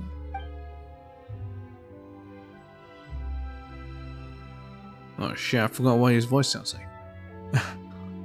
Apart from using our free time to go out and investigate, we've also read through the books collected here one more time. We couldn't make heads or tails of them at first, and even now, well, they certainly are well written. But I don't know whose handwriting it is, or what scribe or copyist was hired, but their penmanship is clear and clearly beautiful. A master of calligraphy if I ever saw one. Wait, see, you were talking about the handwriting. Paimon's got a bad feeling about this already. Did you not find anything during this time then? Alright. Sorry, I shan't jest any further. As you know, we told you all that we found the last time without holding anything back. However, I fear that this time, there are some clues hidden in details that we must rely on chance to reveal. Reveal their meaning, you mean? Chance? Why does it need chance? Indeed. For example, if no further revelations concerning a murder emerge, then the blood on a painting will always remain a red smear. Then, what would this chance be, Caterpillar? Well, why don't we do a quick recap of everything we've discovered? Sure. Let's make some deductions regarding what happened in the past. That might give us the opportunity to fill in some gaps that can help us support or refute our views. That's a good idea. I've always felt that there's so much about this that's familiar, but I can't recall anything about it. Negative. I can give a continuous account of the resources that I have sorted. Ah, silly dog. Didn't you only recover your creator's name after talking to us about the matter? Mechanical negative. I merely matched similar sounds during said interaction. There was no data loss involved. However, I must append to that too. Append that I, too, find that keyword searches make searching for entries more efficient. So what do we want to discuss? Well, for a bit of a warm-up, or a teaser if you would. You may be referring to a heater. Yes, that's exactly what I mean. So, let's start off our deductions with something simple. What is the Mary Ann in the Anapulsis exactly? Huh? That Mary Ann holds the greatest secret of all. I'm sure you can see that too. Let's get ourselves some armchairs. Maybe crack open a few beers or... Oh wait, you can't drink yet. Anyway, let's help you sort our findings out. Crack open some beers. Does he actually drink? I'll start first. Well, the name Mary Ann itself certainly is familiar to me. The name of the person I was meant to protect is Marianne, yes, but I have no idea regarding the identity of the one who resides within the Anapulsis. So you're saying that's not Marianne? We are missing context. I can only conclude based on the human's unmodified lifespan that they are not the same person. Not the same? That would seem to be the case, huh? It's been a few hundred years after all. Oh, so you're saying your Marianne was human, but that Marianne is not a human, therefore it's not the same person. What happens if they are the same person and she got turned into a... Well, technically all Fontanians are already Oceanid, so... Well, as for Paimon, she ate chicken mushroom skewer this morning?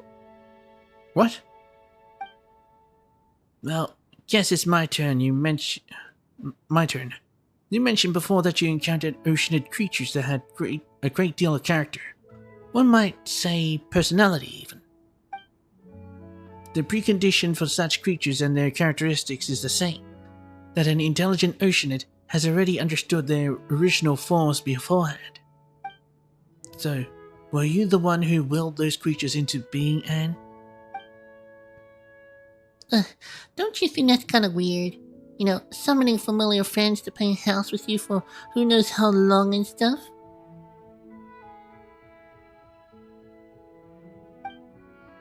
Well, I didn't do that. I actually had to get to know Petit Show, Al and the others first.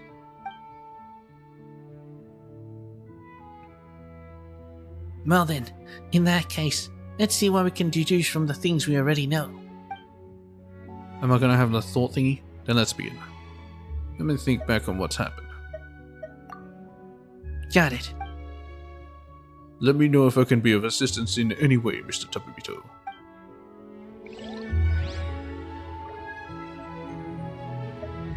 Anne? Night, Tabibito, Paimon. Do you have any questions for me? Could you refresh my memory on what happened previously? Have you forgotten certain details? I'm just a little oceanid, so explaining every little thing might be beyond me. Anyway, I was determined to rescue Petit Show when we first met. Luckily, Paimon and you helped. Later on, we intended to rescue Princess Lyris and defeat the evil dragon, but we met Marianne. She told us things I couldn't understand, and it seemed like she was holding on to some very important secret.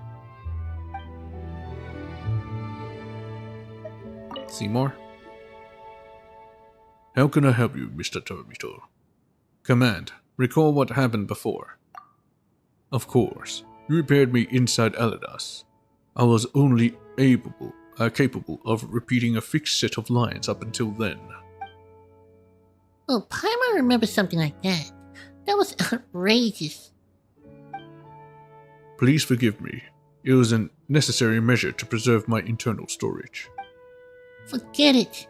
Even Mimir forgave you, so we have no right to stay angry. Mimir. I wonder how she's doing. My long-term memory module frequently requests updates for her file. Are you trying to say that you miss her? That is not imprecise. After that, we thwarted the schemes of Jacob, of the Narcissan Crew's Ordo. And as I must find my ward, Miss Marianne, I shall be going with you.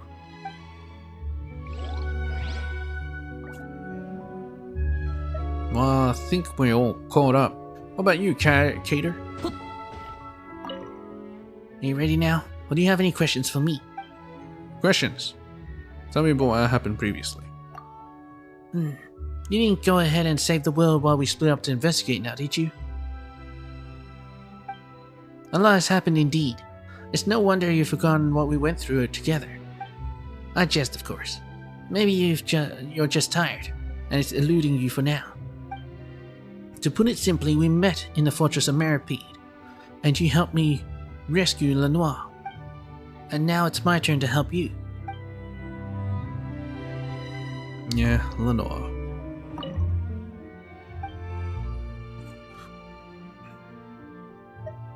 I just thought of something. I'm looking forward to it. Brainstorm a bit and find a breakthrough. What Paimon ate this morning? She ate mushroom chicken skewer. Chicken mushroom skewer. At the risk of missing major plot twists or important foreshadowing, I don't think this related to Anne's background either. And it's gone. The name Marianne.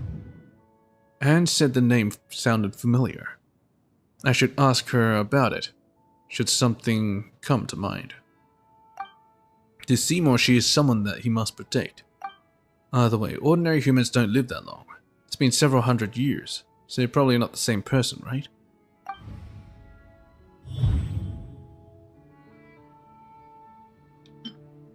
The oceanid creatures in Anapulsis. Oceanids are sentient creatures unique to Fontaine, and they can create oceanid creatures through mimicry and transformation. I remember all the strange and wonderful oceanid creatures we saw before we met Marianne.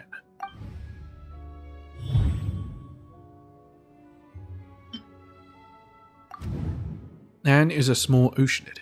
She didn't create the oceanid creatures in Anapulsis. Speaking of, just how do oceanids reproduce again? Cloning.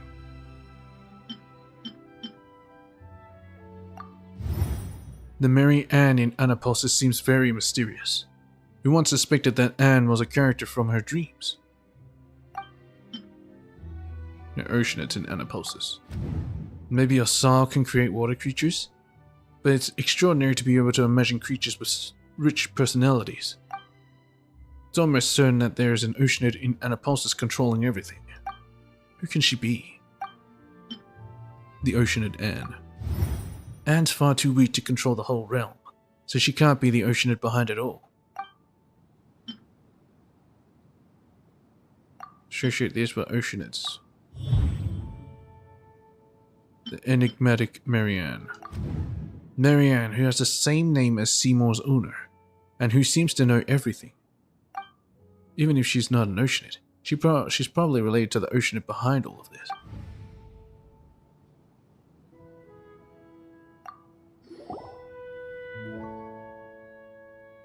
That's enough for now. Maybe more than enough for a warm-up. Correct. The oddities in Anapulsis all point to the powers of the oceanids. But this is not Miss Anne's doing. All of this together means... There's another oceanid in Anapulsis? Yeah, Marianne.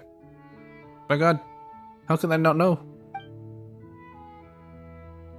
This is what I suspect. An oceanid with whom Marianne has a close relationship. Or perhaps she could even be the princess herself. Princess Lyris is apparently another Oceanid called the Red Queen.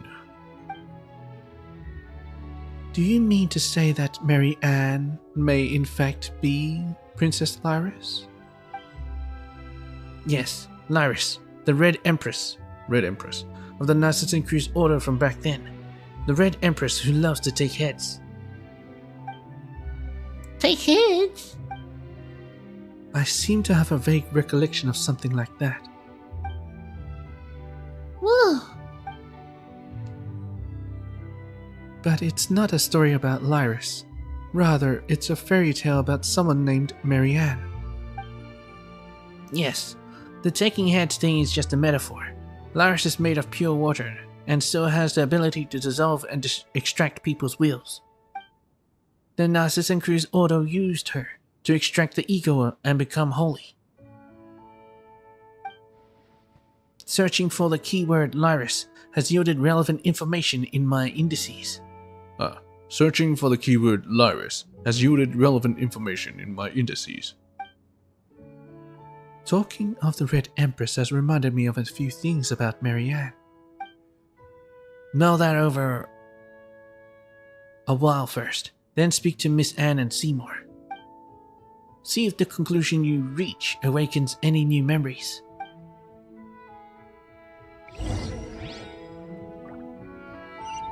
Are you saying that this Mary Ann is not actually Mary Ann, but it's actually the Red Empress?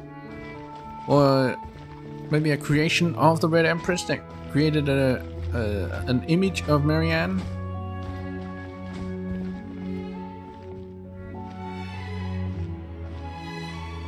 No. And whoops. Night Tabibito, I've remembered the name Mary Ann. Oh, do tell. What is it? It's familiar to me because it's from a children's story, the same one that the Red Empress comes from. The female lead, Liddell, was mistaken for Mary Ann, the servant, and Mary Ann never appeared throughout the entire story. Maybe Mary Ann never really existed, except as a figment in someone's dreams. You know, maybe that makes sense.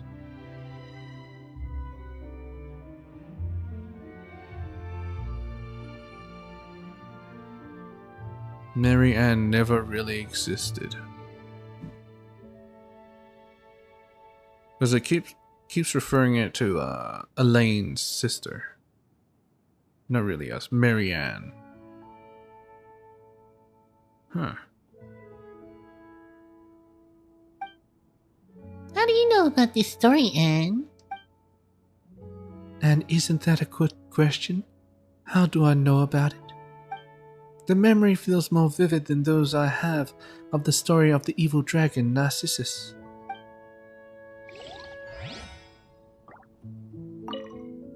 These stories, just how do I know them? By the way, in the end, everything was the Red Empress's dream, and the Red Queen was merely a cat.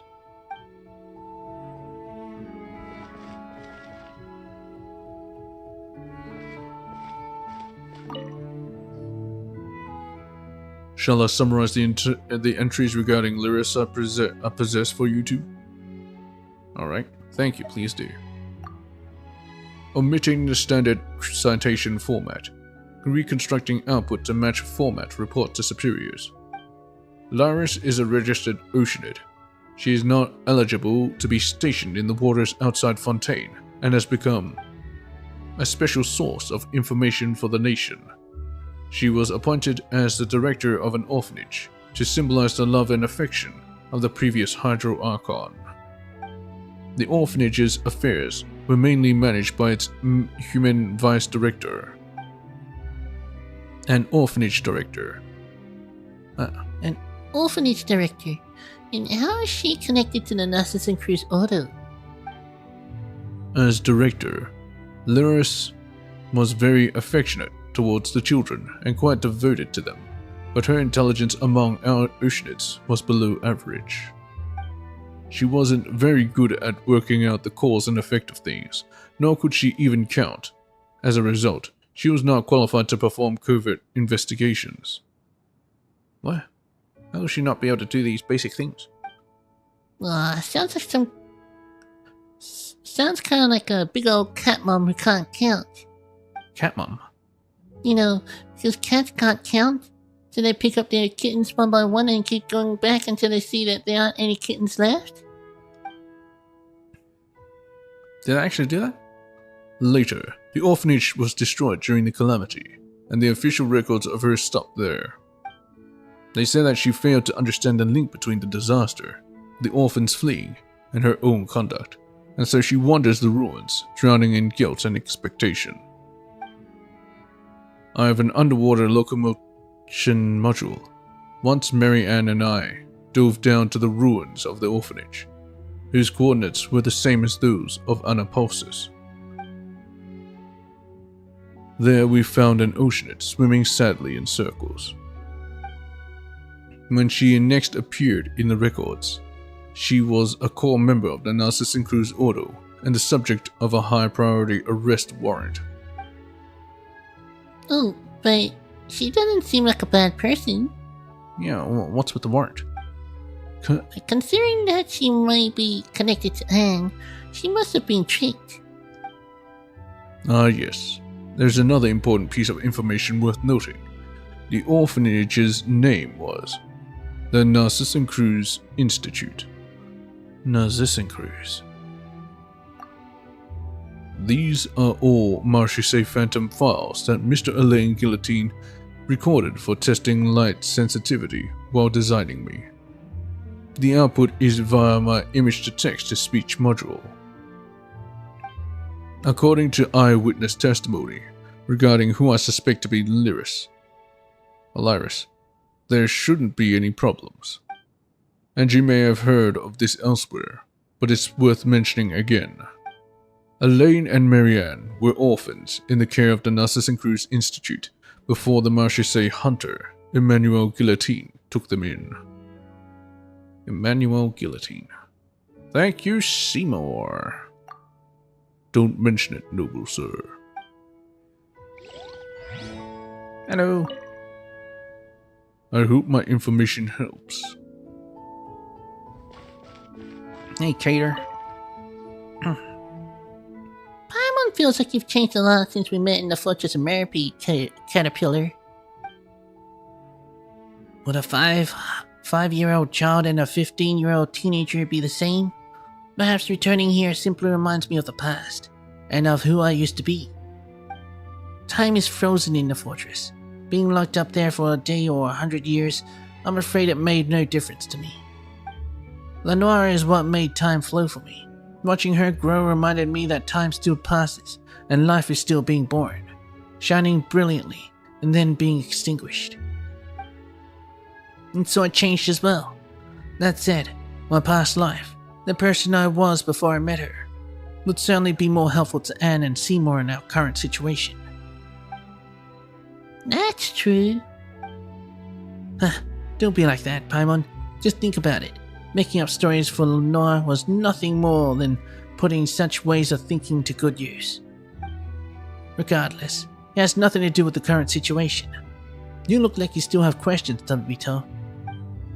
Since we have our own suspicions about Anne and Lyris' relationship, we have topics of discussion that can be used to refute or sustain those conjectures. How do oceanids reproduce? I'm sure you have friends more knowledgeable than I regarding that. Perhaps you can even find scholars of natural philosophy who have dedicated research to the question. Or you could have asked the oceanids you know personally, but you asked me. Of course, I know what you mean. So this is your speculation, I see. Paimon doesn't get it. When we exchanged information earlier, Tabito mentioned that Anne is the person in Marianne's dream. Or perhaps she might be a manifestation made by Marianne, an oceanid. Oceanid? Why the repetition? Are you just trying to make it sound cuter?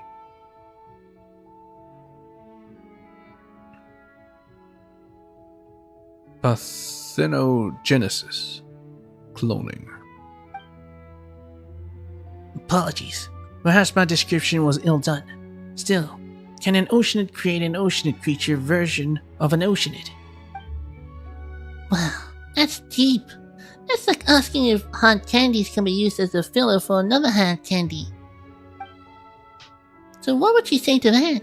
This question's really interesting, but Paimon's already hungry for answers. I suppose I'd have to say. I suppose so. Still, you may not realize just how deep this rabbit hole goes. So let me explain. Do tell. You might be confused as to why there are oceanid creatures with personalities in the Anapulsis. If oceanids can create oceanid creatures, then can they create oceanid humans or oceanids?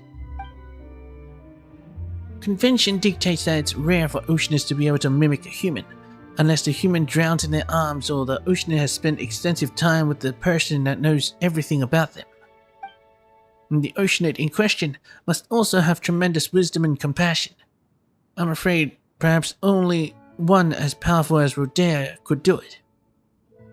Rodea.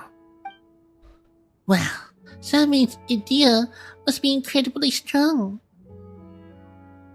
Yeah, in the please summer event. So it's rare to mimic humans, but not impossible. Now, creating another oceanid, that's different. Creating humans using human knowledge can only be achieved by gods. And the same applies to oceanids creating oceanids. It usually should be impossible, in this world at least. Oceanids creating oceanids should be impossible. Unless this human or oceanid has already placed themselves above their own kind and attempted such insanity. You mean they thought they had become a god? That's right. Followers blindly believe in their leaders, who in turn blindly believe in themselves, giving rise to delirium and delusions. I can do what a god can do. Their deeds are not that great after all. A powerful belief is also a powerful will, and magic is a skill that molds reality to our will. Perhaps the descendant hypothesis makes more sense. Perhaps Marianne doesn't consider herself as an oceanid type. Perhaps. It's possible, and quite understandable too. If nothing else, the Lyris I know doesn't have this kind of intelligence, nor would she be this crazy. I have some less mainstream ideas about how oceanids reproduce, but they're not important, and we can discuss them later. Now let's reorganize the information that everyone just recalled. This might take some time, and might be somewhat hard on our throats. I mean, it's pretty hard on my throat right now. I'm ready. Hold on. Yeah, hold on. Sure, mull it over for a bit.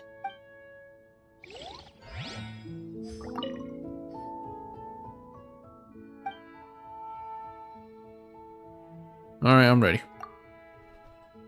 So regarding Elaine's younger sister, Marianne, the Anapulsis says Marianne, the Red Empress Lyris, and the Anne who's with us. What will our conclusion be? How will we sustain it? And how shall we refute it? Everyone gathers. I believe that Marianne, that Seymour's supposed to be protecting, and the Marianne in the Anapulsis are the same. Well, not the same, but recreated as an oceanid.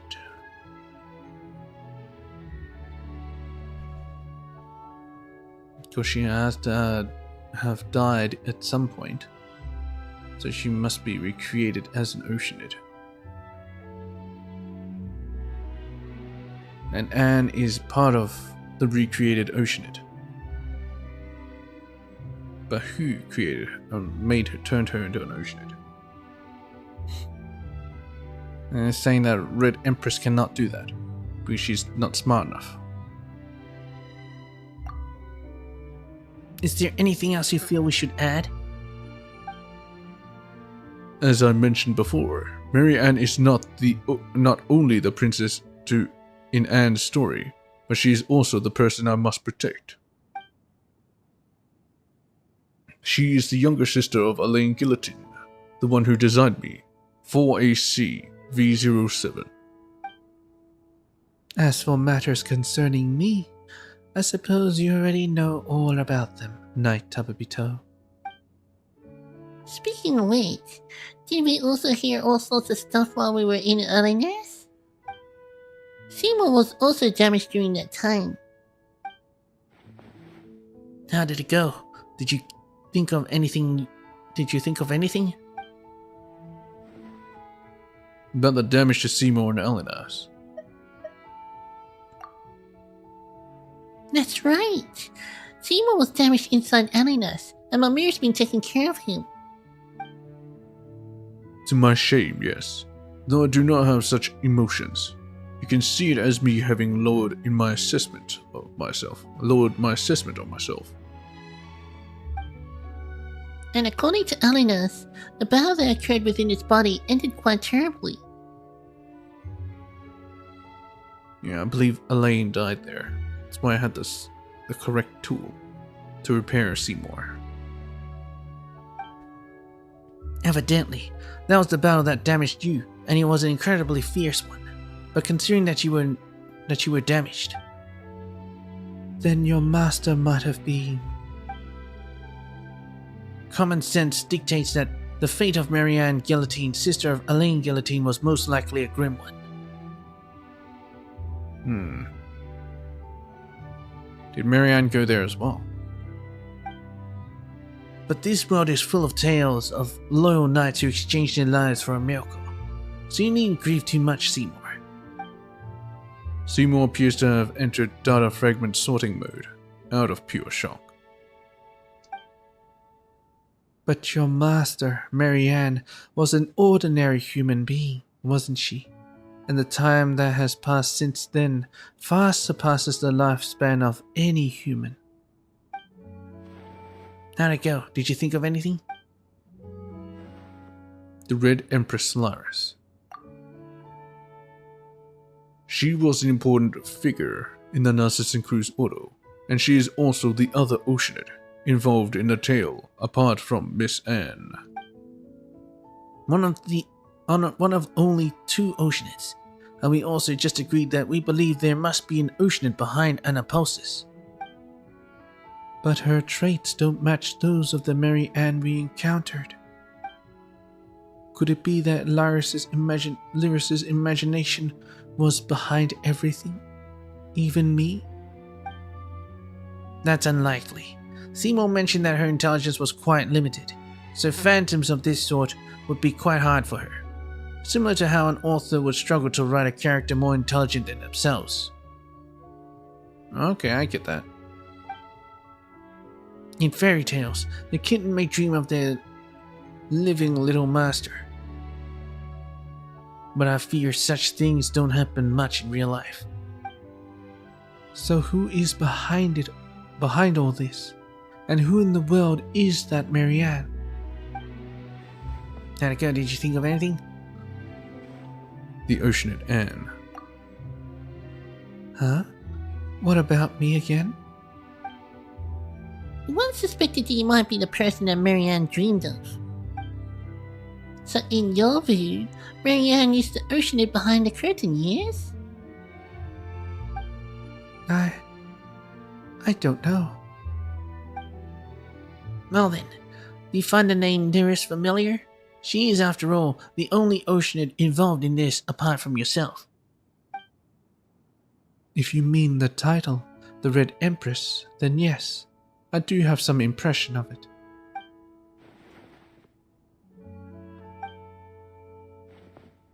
The Marianne in Anaposis. That makes her a prime suspect then.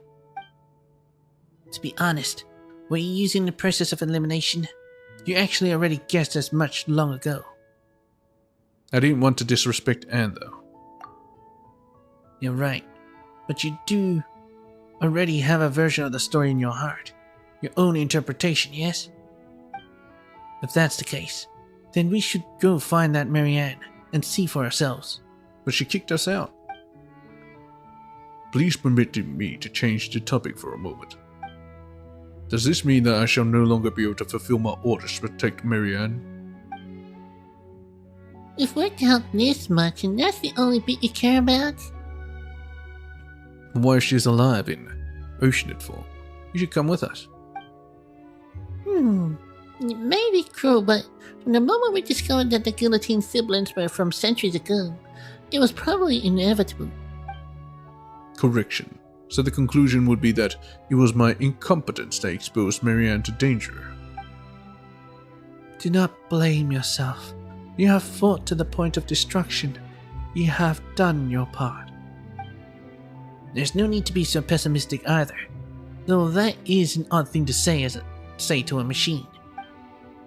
Yeah, it's like pouring Fanta into a sink, then saying, "Sink, you'll get fat if you keep drinking like this." Oh. Oh, 4th AC V07. Can't believe you remember that. 4ACV07. What is it, Mr. Caterpillar? Why use my official designation? We may not have reached any conclusions, but we know now what to do next. We now know what to do next. Look, there is a Marianne in Anaposis too, and she also has close links to the Narcissus Cruise Auto. My long-term memory module confirms this. As such, there's no need to restore your logic module to factory settings yet. Let's take a step back. We can still go and find this Marianne. Thank you for your logical troubleshooting and emotional adaptive maintenance.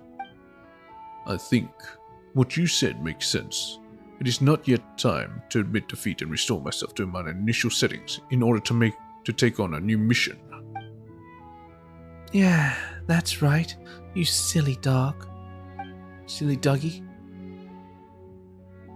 Let's leave things here for a while, then. Once you are ready, we can continue. Why don't we go find this Marianne? Let's solve that mystery before tackling the Narcissus Cruise Auto issue. I concur. The fairy tale Waterworld. I gather that something's happened over there then? Oh, we just ran into immunity-related issues, often due to Night Tabibito's hydro resonance, that's all.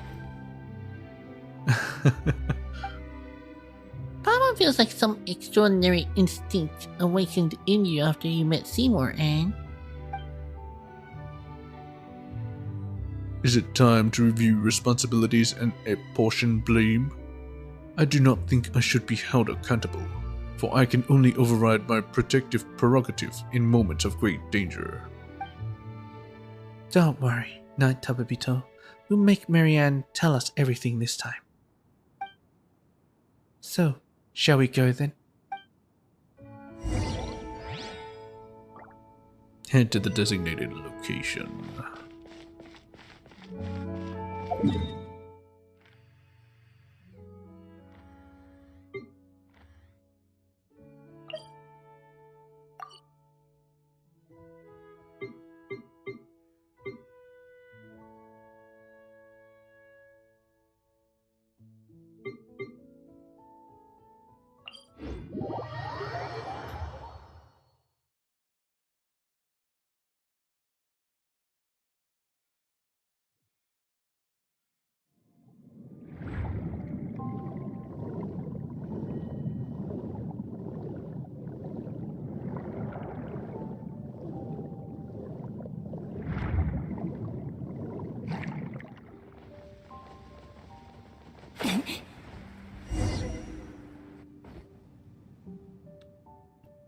We're back again.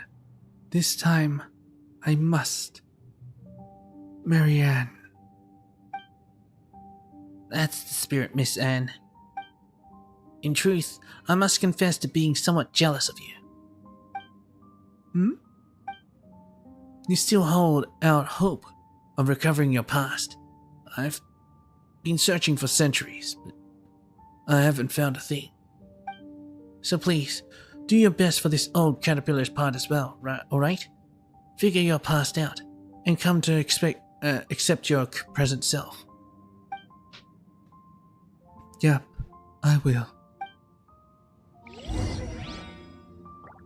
Head to the designated location.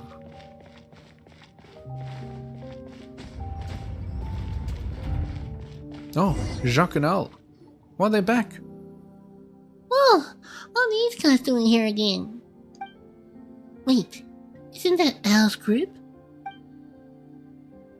Oh ho ho ho, yes it is us. And you are Knight Topirito and Paimon? I forgot their voices. It's really good to see you. So good that I can't control myself anymore. Please dodge to the best of your ability. Wait, what? She asked us to send you a message. Now let me take out a handwritten letter with my hands, which are much like yours, yellow and white ones. I don't want to hear your stories. I prefer my version.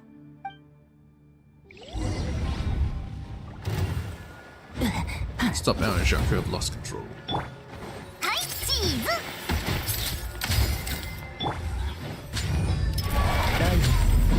準備完了。ベールス回って寒波到来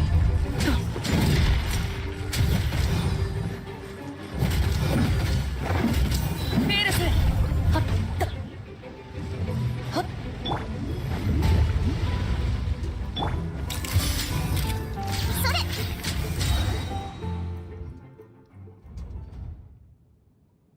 Heh, the bubble that was here before is gone too. Well, it was Princess Lyris's magic. Lyris's magic. That's just how the story goes. Let me think of a way. Close your eyes, everyone.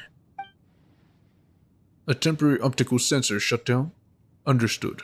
They'll be reactivated on your command.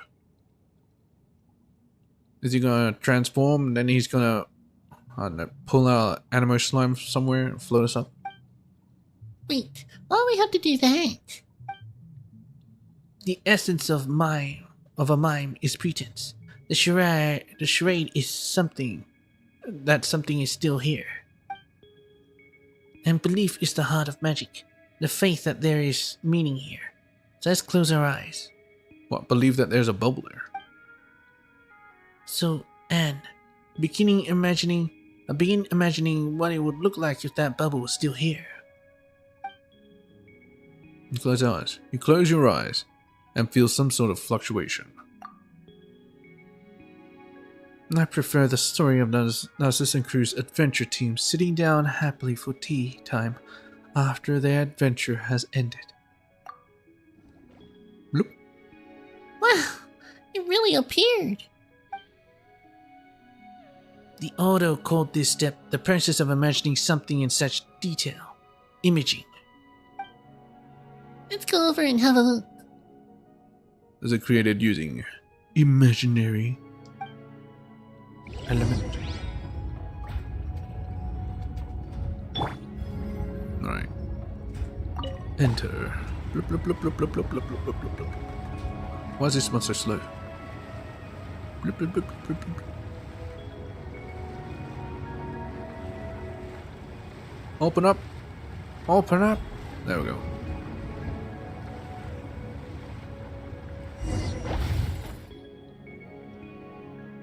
Eh? It's the entrance that's disappeared this time.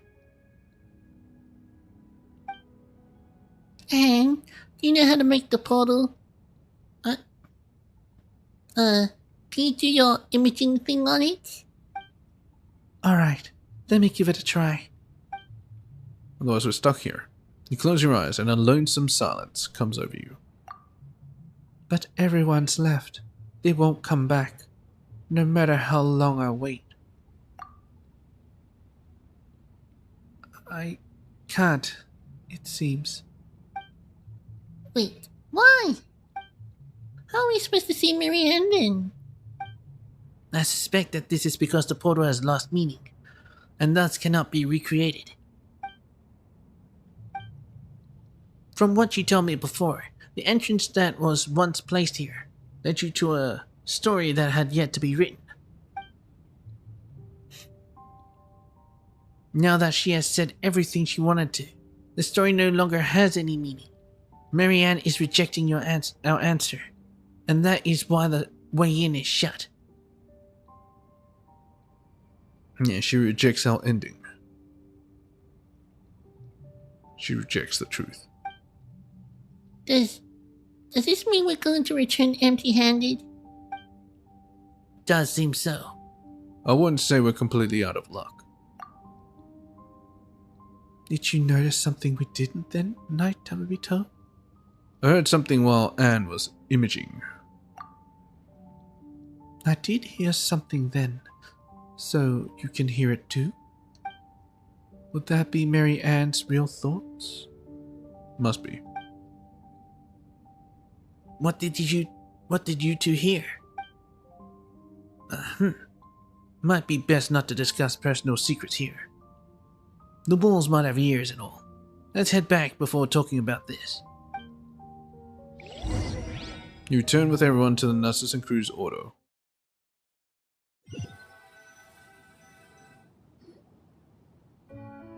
So, could you tell us what you heard? Perhaps a heliotrope might hear something that humans and oceanids will not, just as how dogs and humans differ in that regard.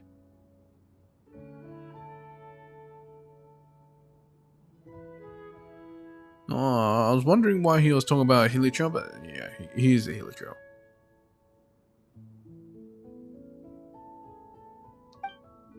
I must correct your statement.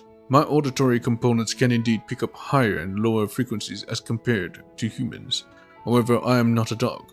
Moreover, a dog's low frequency hearing is similar to that of a human. Is that so? Well, I was talking about real dogs, not you, 4AC V07. Was he not saying Seymour? Silly dog. That said, I didn't think you would hear it too, Knight Tababito. I wonder if we'd heard the same thing. No. They won't come back no matter how long I wait. Looks like we heard the same thing. I suspect that this was the inner voice of Marianne. Did she say anything else? I'm not trying to invade anyone's privacy or anything. I just think that we're onto something here with you mentioning these words, Tababito.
Let me think.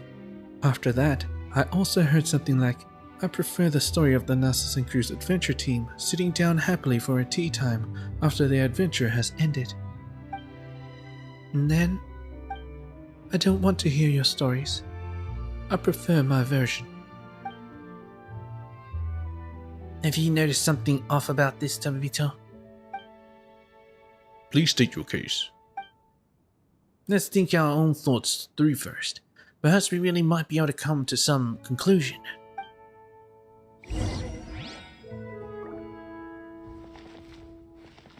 Talk to Cater when you're ready. Anne, what do you think about this? Night, Tabito. Is there anything else you want to say? I'm just an oceanid who doesn't know anything, and I'm really bad at thinking. Are you Lyris? Are you Lyris? Even if you just told me a random story, I'd still believe it all, hook, line, and sinker. The world is too complicated after all. And I'm not experienced enough to spot any holes. I wouldn't do that. Thank you, Night Tabibito. I think that Marianne in Anaposis is the same as me. She might look smart, but she doesn't want to accept this complicated world, so she chooses to protect herself with fairy tales. But even fairy tales must end. You see more? I am very sorry. I may be unable to offer any logical support at this time. My listening equipment cannot hear inner voices. Don't worry. You've helped out. You've helped plenty already.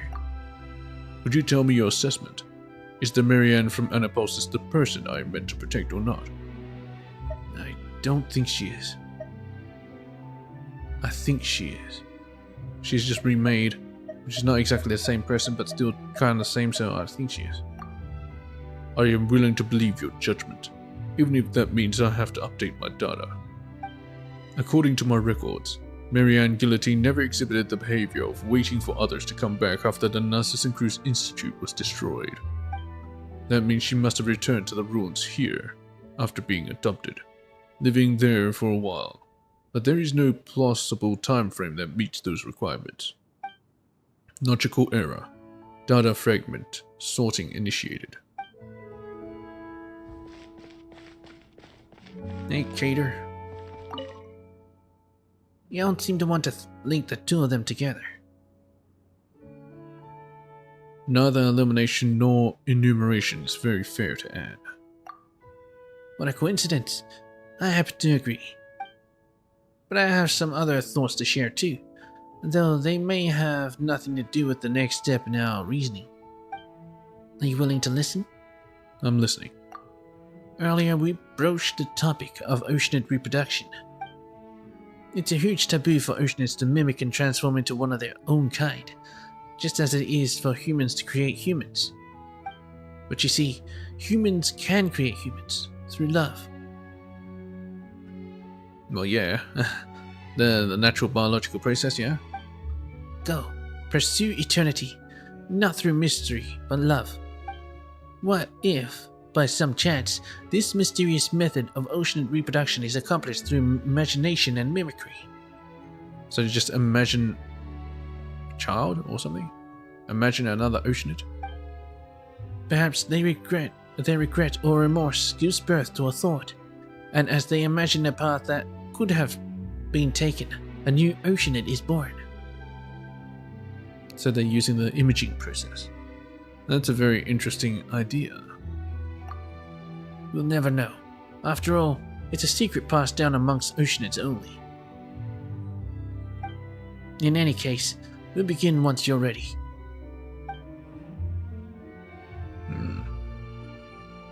Let's begin. Then let's begin. This morning, Paimon 8. I know I can't get this out of my mind. This can't really be foreshadowing, can it? This morning, Paimon ate a chicken mushroom skillet.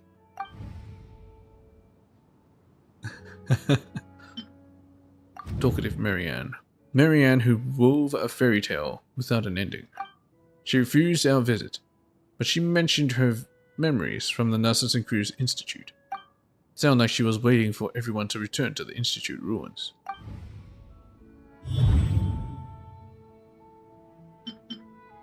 The Red Empress Lyris. A member of the Narcissus Cruise Order from several hundred years ago. Her whereabouts afterward are unknown. She is also the only other Oceanid involved other than Anne.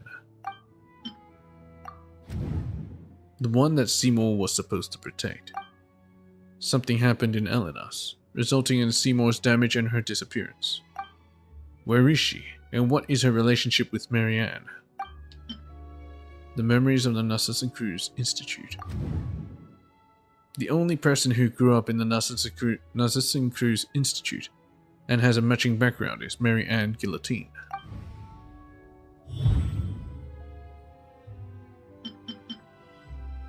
The memories of waiting in the ruins.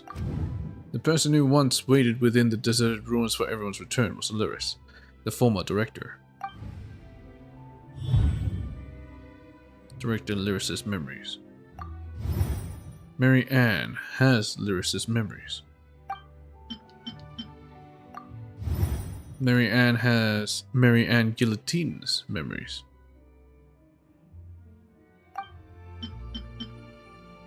So this Mary Ann has both Lyris and Mary Ann's memories. Associate. No, that can't be it.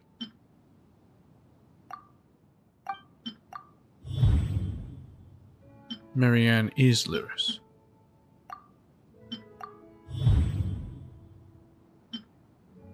Marianne is that younger sister.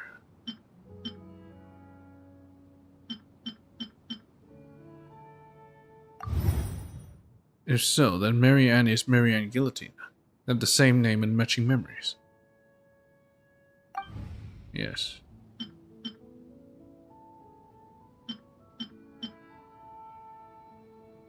Marianne is Lyris. If so, then Marianne is Lyris. Another piece of evidence we have is that they can both use Oceanid powers to control Anapulsis.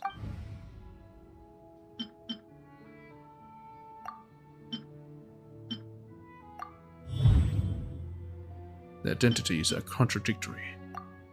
But how can she be both people at the same time? Lyris's abilities. This must mean that Lyris, an Oceanid, probably has special powers.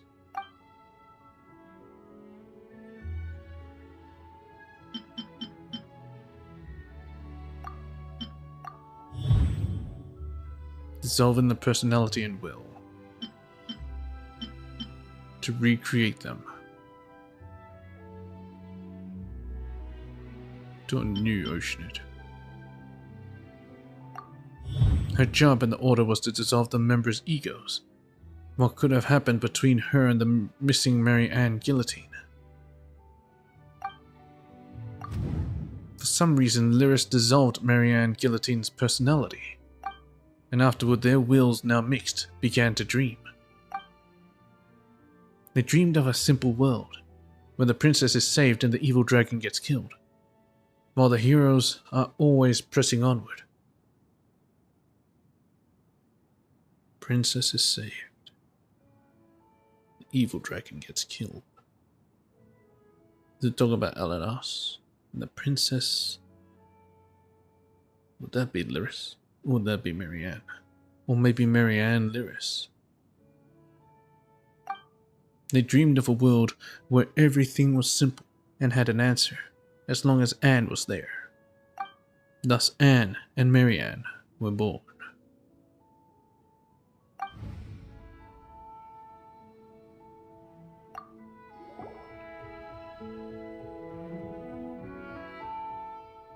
We've put the pieces of the case that were floating all over the LGC back together.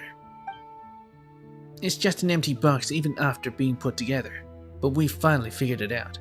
I figured out what the lost pearl should look like. What are you trying to say, Caterpillar? Wait, don't give Paimon any hints. She's gonna figure this out on her own. We pieced together a good guess from the clues, Well, the truth is still unproven?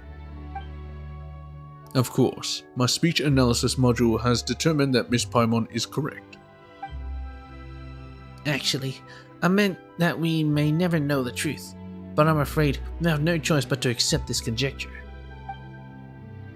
So, Night Tabibito is the secret of my birth? Is this the secret of my birth? I'm afraid I can't accept something like this right away. I understand, Miss Anne. It's a shocking fact, and it will require you to accept yourself again. But I don't think it should be that difficult to do so.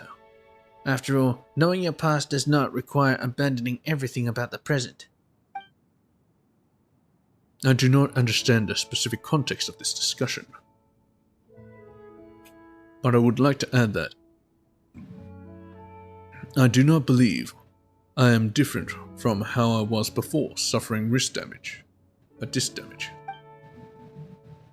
Even though you insist on addressing me as a silly dog, my identification number is still 4AC-V07. Come on, it's not that serious. I promised Night Tabibito that I would accept this conclusion, as long as it's reasonable. Now I have a suggestion, one that will resolve Miss Anne's quandary, and put a stop to Nasus and Cruz's plans. Nasus and Cruz. Narcissus and... Oh, Paimon remembers now. You mentioned him before, Caterpillar. Guess who is he, huh? Well, simply put, the leader of the Nasus and Cruz Ordo. Oh, sounds like he's got an impressive resume. But isn't the Nasus and Cruz Ordo always up to no good? Wouldn't that make him the nastiest of the lot? Of course, during my time with my master, creator, and the other Marchese hunters, we devoted most of our time to hunting the Ordo down.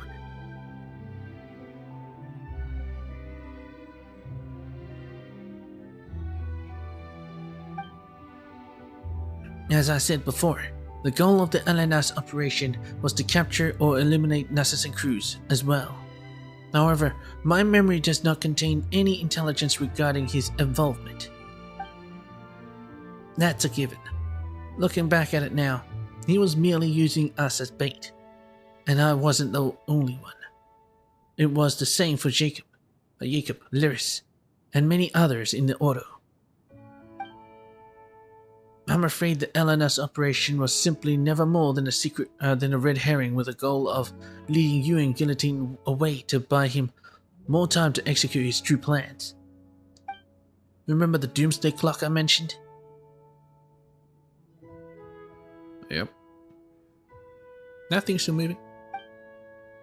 It's what the Order considers the countdown to the apocalypse, right? To be more precise, it's the apocalypse as calculated by the world formula. This planet itself should survive just fine, though. The beast of the stars shall drink the amniotic fluid of the world dry. 100 years more, and all surface life shall be wiped away. Beast of the Stars, you mean the all-devouring narwhal? Took care of that, didn't we? Once life on the surface is wiped out, only that which is underwater will remain. Can a planet full of fish eventually rise up to the ocean of stars? The thought of all terrestrial life going extinct is pretty spooky, but when you say things like that, it does give things a romantic ring. It's the heading of a Yai publishing house novel from a few years back. Mamiya brought it back to the village to learn how to paint. Oh, no wonder. Anyways, for myself and the others gathered here, though the Nasus and Cruz Ordo is the source of all our troubles, its objective and Nasus and Cruz's great purpose are actually completely selfless. He only took the actions he did because he calculated the coming of the apocalypse. He wishes to save the world. So, is the world really on the verge of destruction? I believe this to be a pathological delusion caused by paranoia. Were the apocalypse real? Would you be able to forgive Narcissus and Cruz? No, it's a bit too early to consider such things.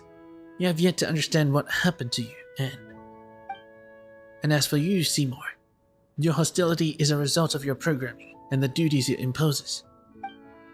I suppose we must find the Holy Blade of Narcissus and Cruz. The Holy Blade of Narcissus and Cruz? Didn't I already have that as that wooden sword? I'm talking about the real one, of course. Oh, okay. As much as it may be quite strange to say that the ceremonial soul of the Magic Society is real, not only will it help us stop Narcissus and Cruz's plans, but its unique powers may be able to undo the merging of wills. We should be able to separate Lyris and Marianne, and then Miss Anne, you can defeat the evil dragon, Narcissus, and rescue Princess Lyris. Regardless, let's get moving first. That's the spirit. It might take some time to explain, so let's move out first, and I'll explain when we get there. To the specified location. Where does he even want to go? Oh, over there, huh? In your area. Well, I'm afraid that's gonna have to be it, because I don't have time for that. Unfortunately. Let's see this. This is 14 days. It's possible I could do one more world quest and then I can go over to do events. Should be fine.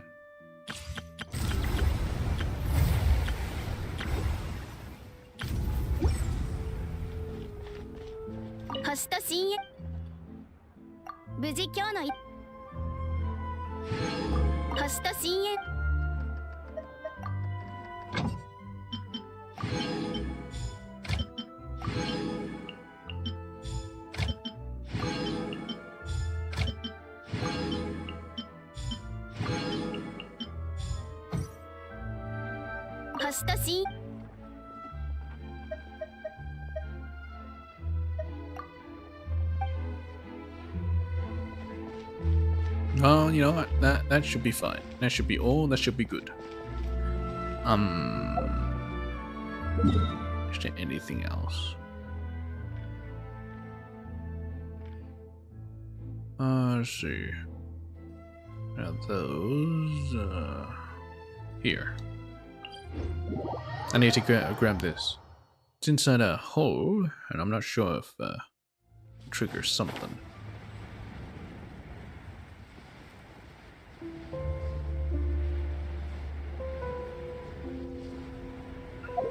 Alright, switch this off. Searching the LGC.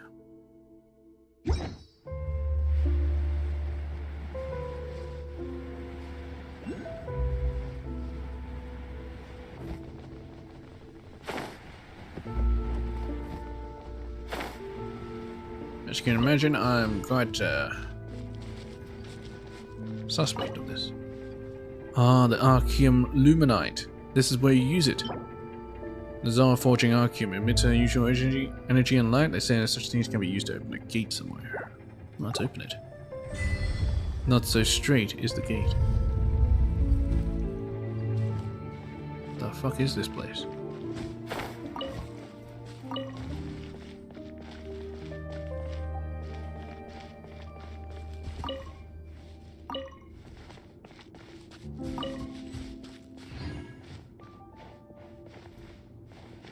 It's like a beacon.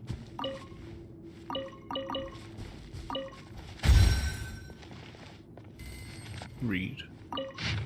Old notes. I received the biological samples. They were carefully stored in sealed jars. It's difficult to say if it's closer to an animal or plant, but it's clear that it is unlike any other carnivorous plant. It hunts more actively for living food. I tried transferring it to a basin, and it started growing rapidly.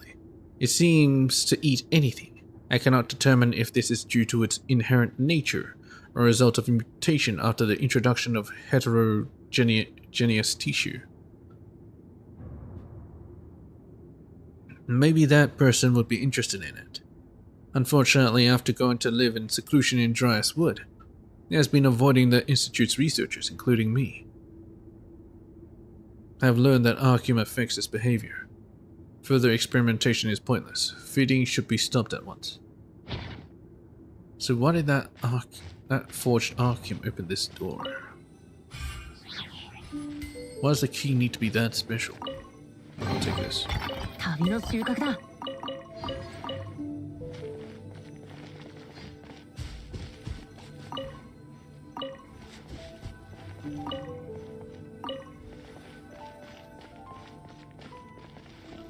Oh, there's something up here.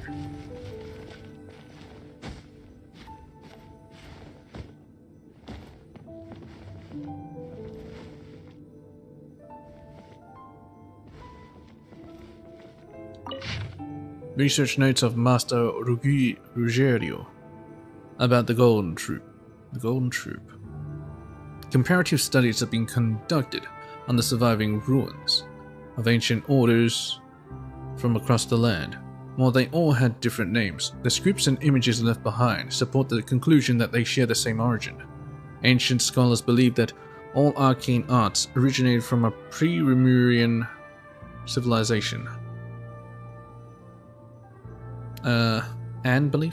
A belief that now seems to be much more than mere speculation. Fortuna appears to be the title of a symphony. Ancient documents record the existence of such great symphonies that were connected to the fundamental power.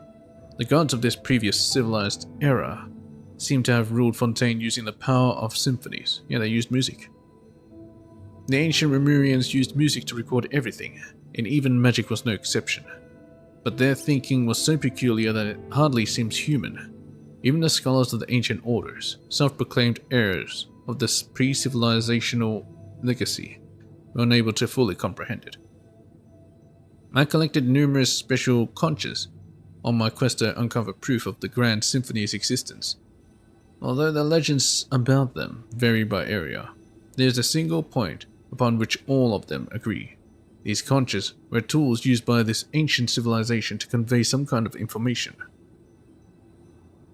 There is a clear gap, my god, between the magical spells left behind from various eras, and this really complicates my work. But if I assume that a complete schism occurred among these ancient orders at some point in time, then it might explain what happened. Petrichor, a strange name indeed. It seems to mean golem in the ancient language. Even though it's just a rundown fishing village now, I sense some mysterious energy lingering there, pulling me toward it. The island is far away from Fontaine's borders, and perhaps that's why it has been left neglected for so long. If I manage to discover the fated castle of legend there, I might find answers to the many questions that vex me. Brevet's annotation. As the founder of the Consulum Sapientium, Ruggiero was a true great master in his time. Unfortunately, due to the poor academic environment in Fontaine then, his accomplishments never reached a fair evaluation. Alas, much like myself.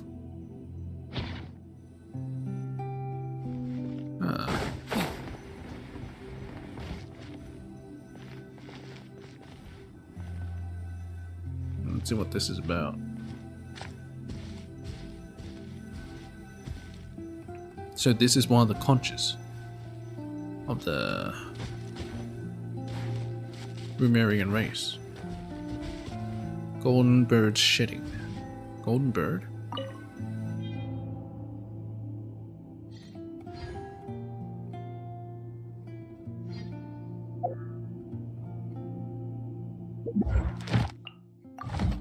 That was just... That's just an artifact. That wasn't even a...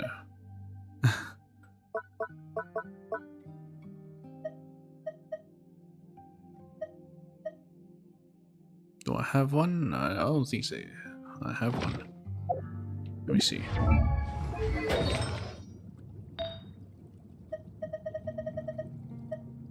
Scorn bird shitting.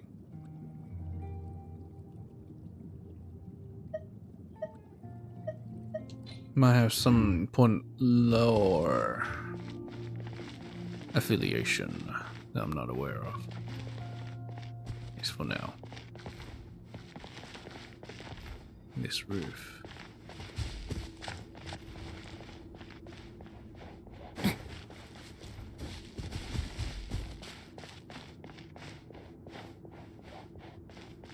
Can I actually climb this wall?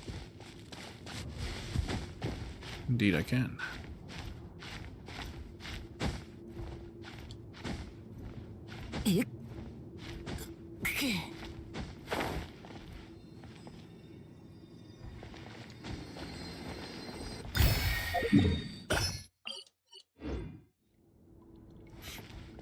I was right, this place was important. Look at all the money!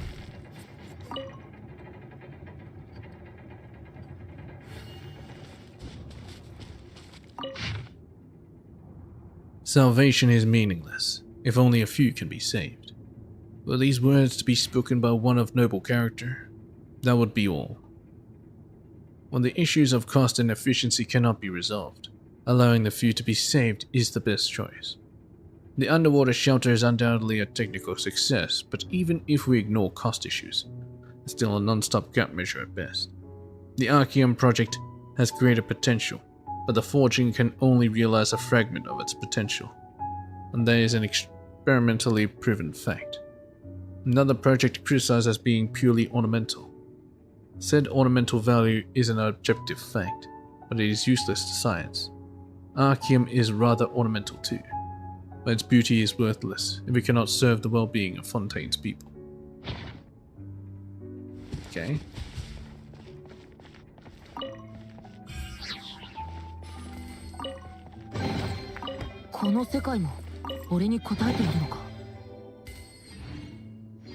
Drained conch cup.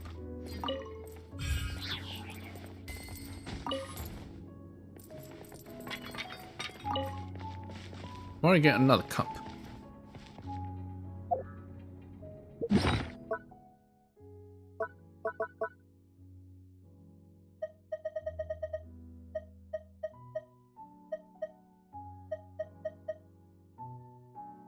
An ancient conch container, and it can perhaps be traced back to an even older civilization. Huh. I'm not sure what that's all about.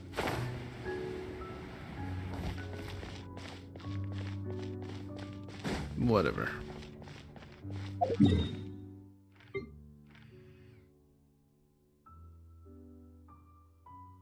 Is that all? Maybe I'll visit Blubber Beast again.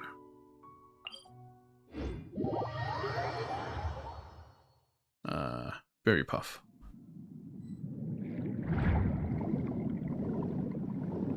Is he around here?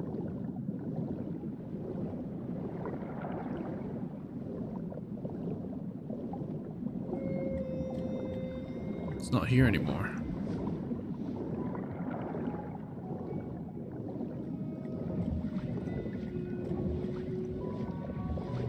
Oh, there he is. Actually, that's not him. That's a boss. Where did he go?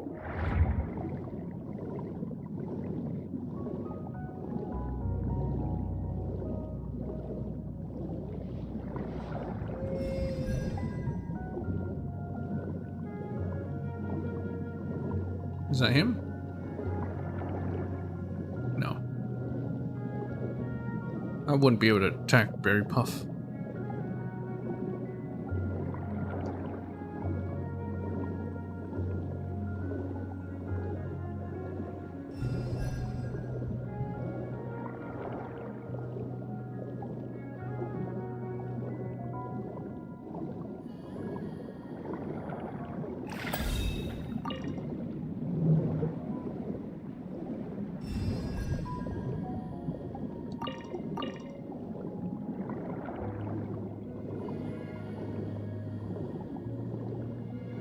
Where you at, Berry Puff?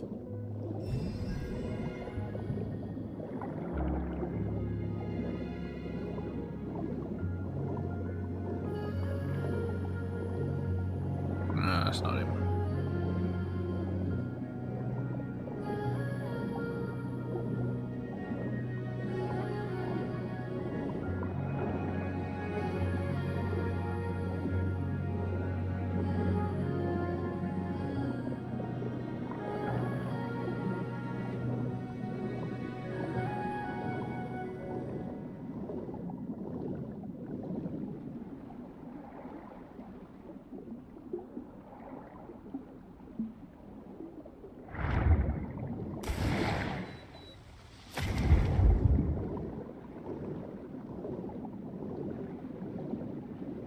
Well, I'll spend like another minute looking. If I still can't find him, then I'll just end it.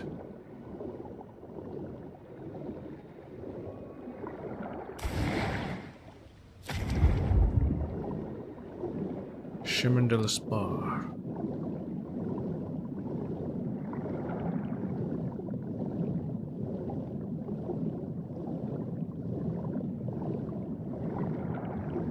He must have continued down this way.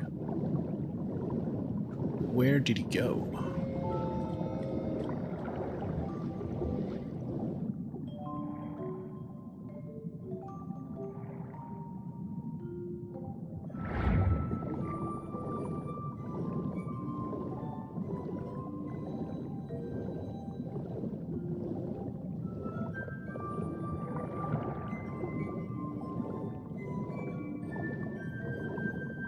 Is that him? No.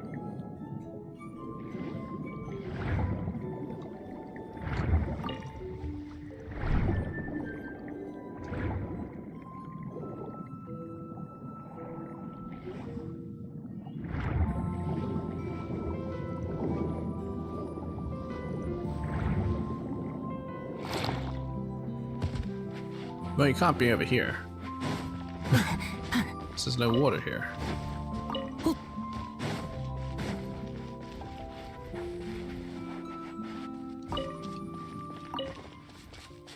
Anapulsis.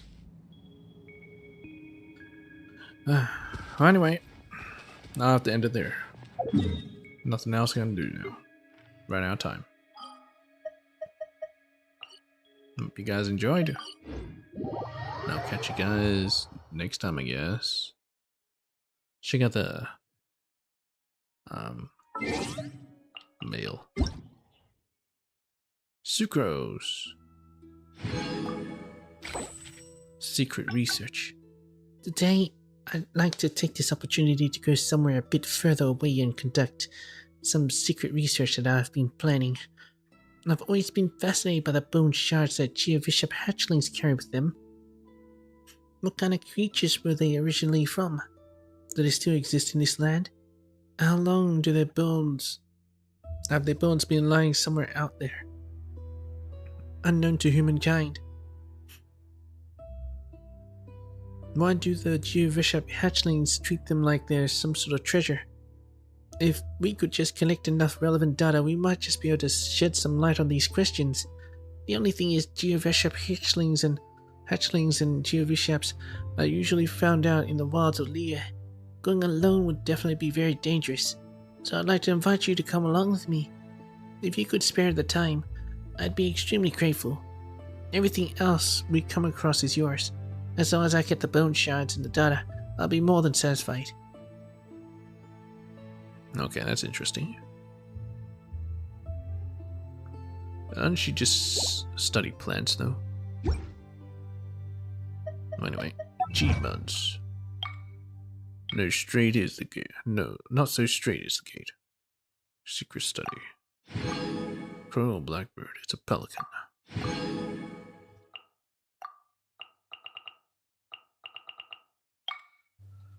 The pelican. What?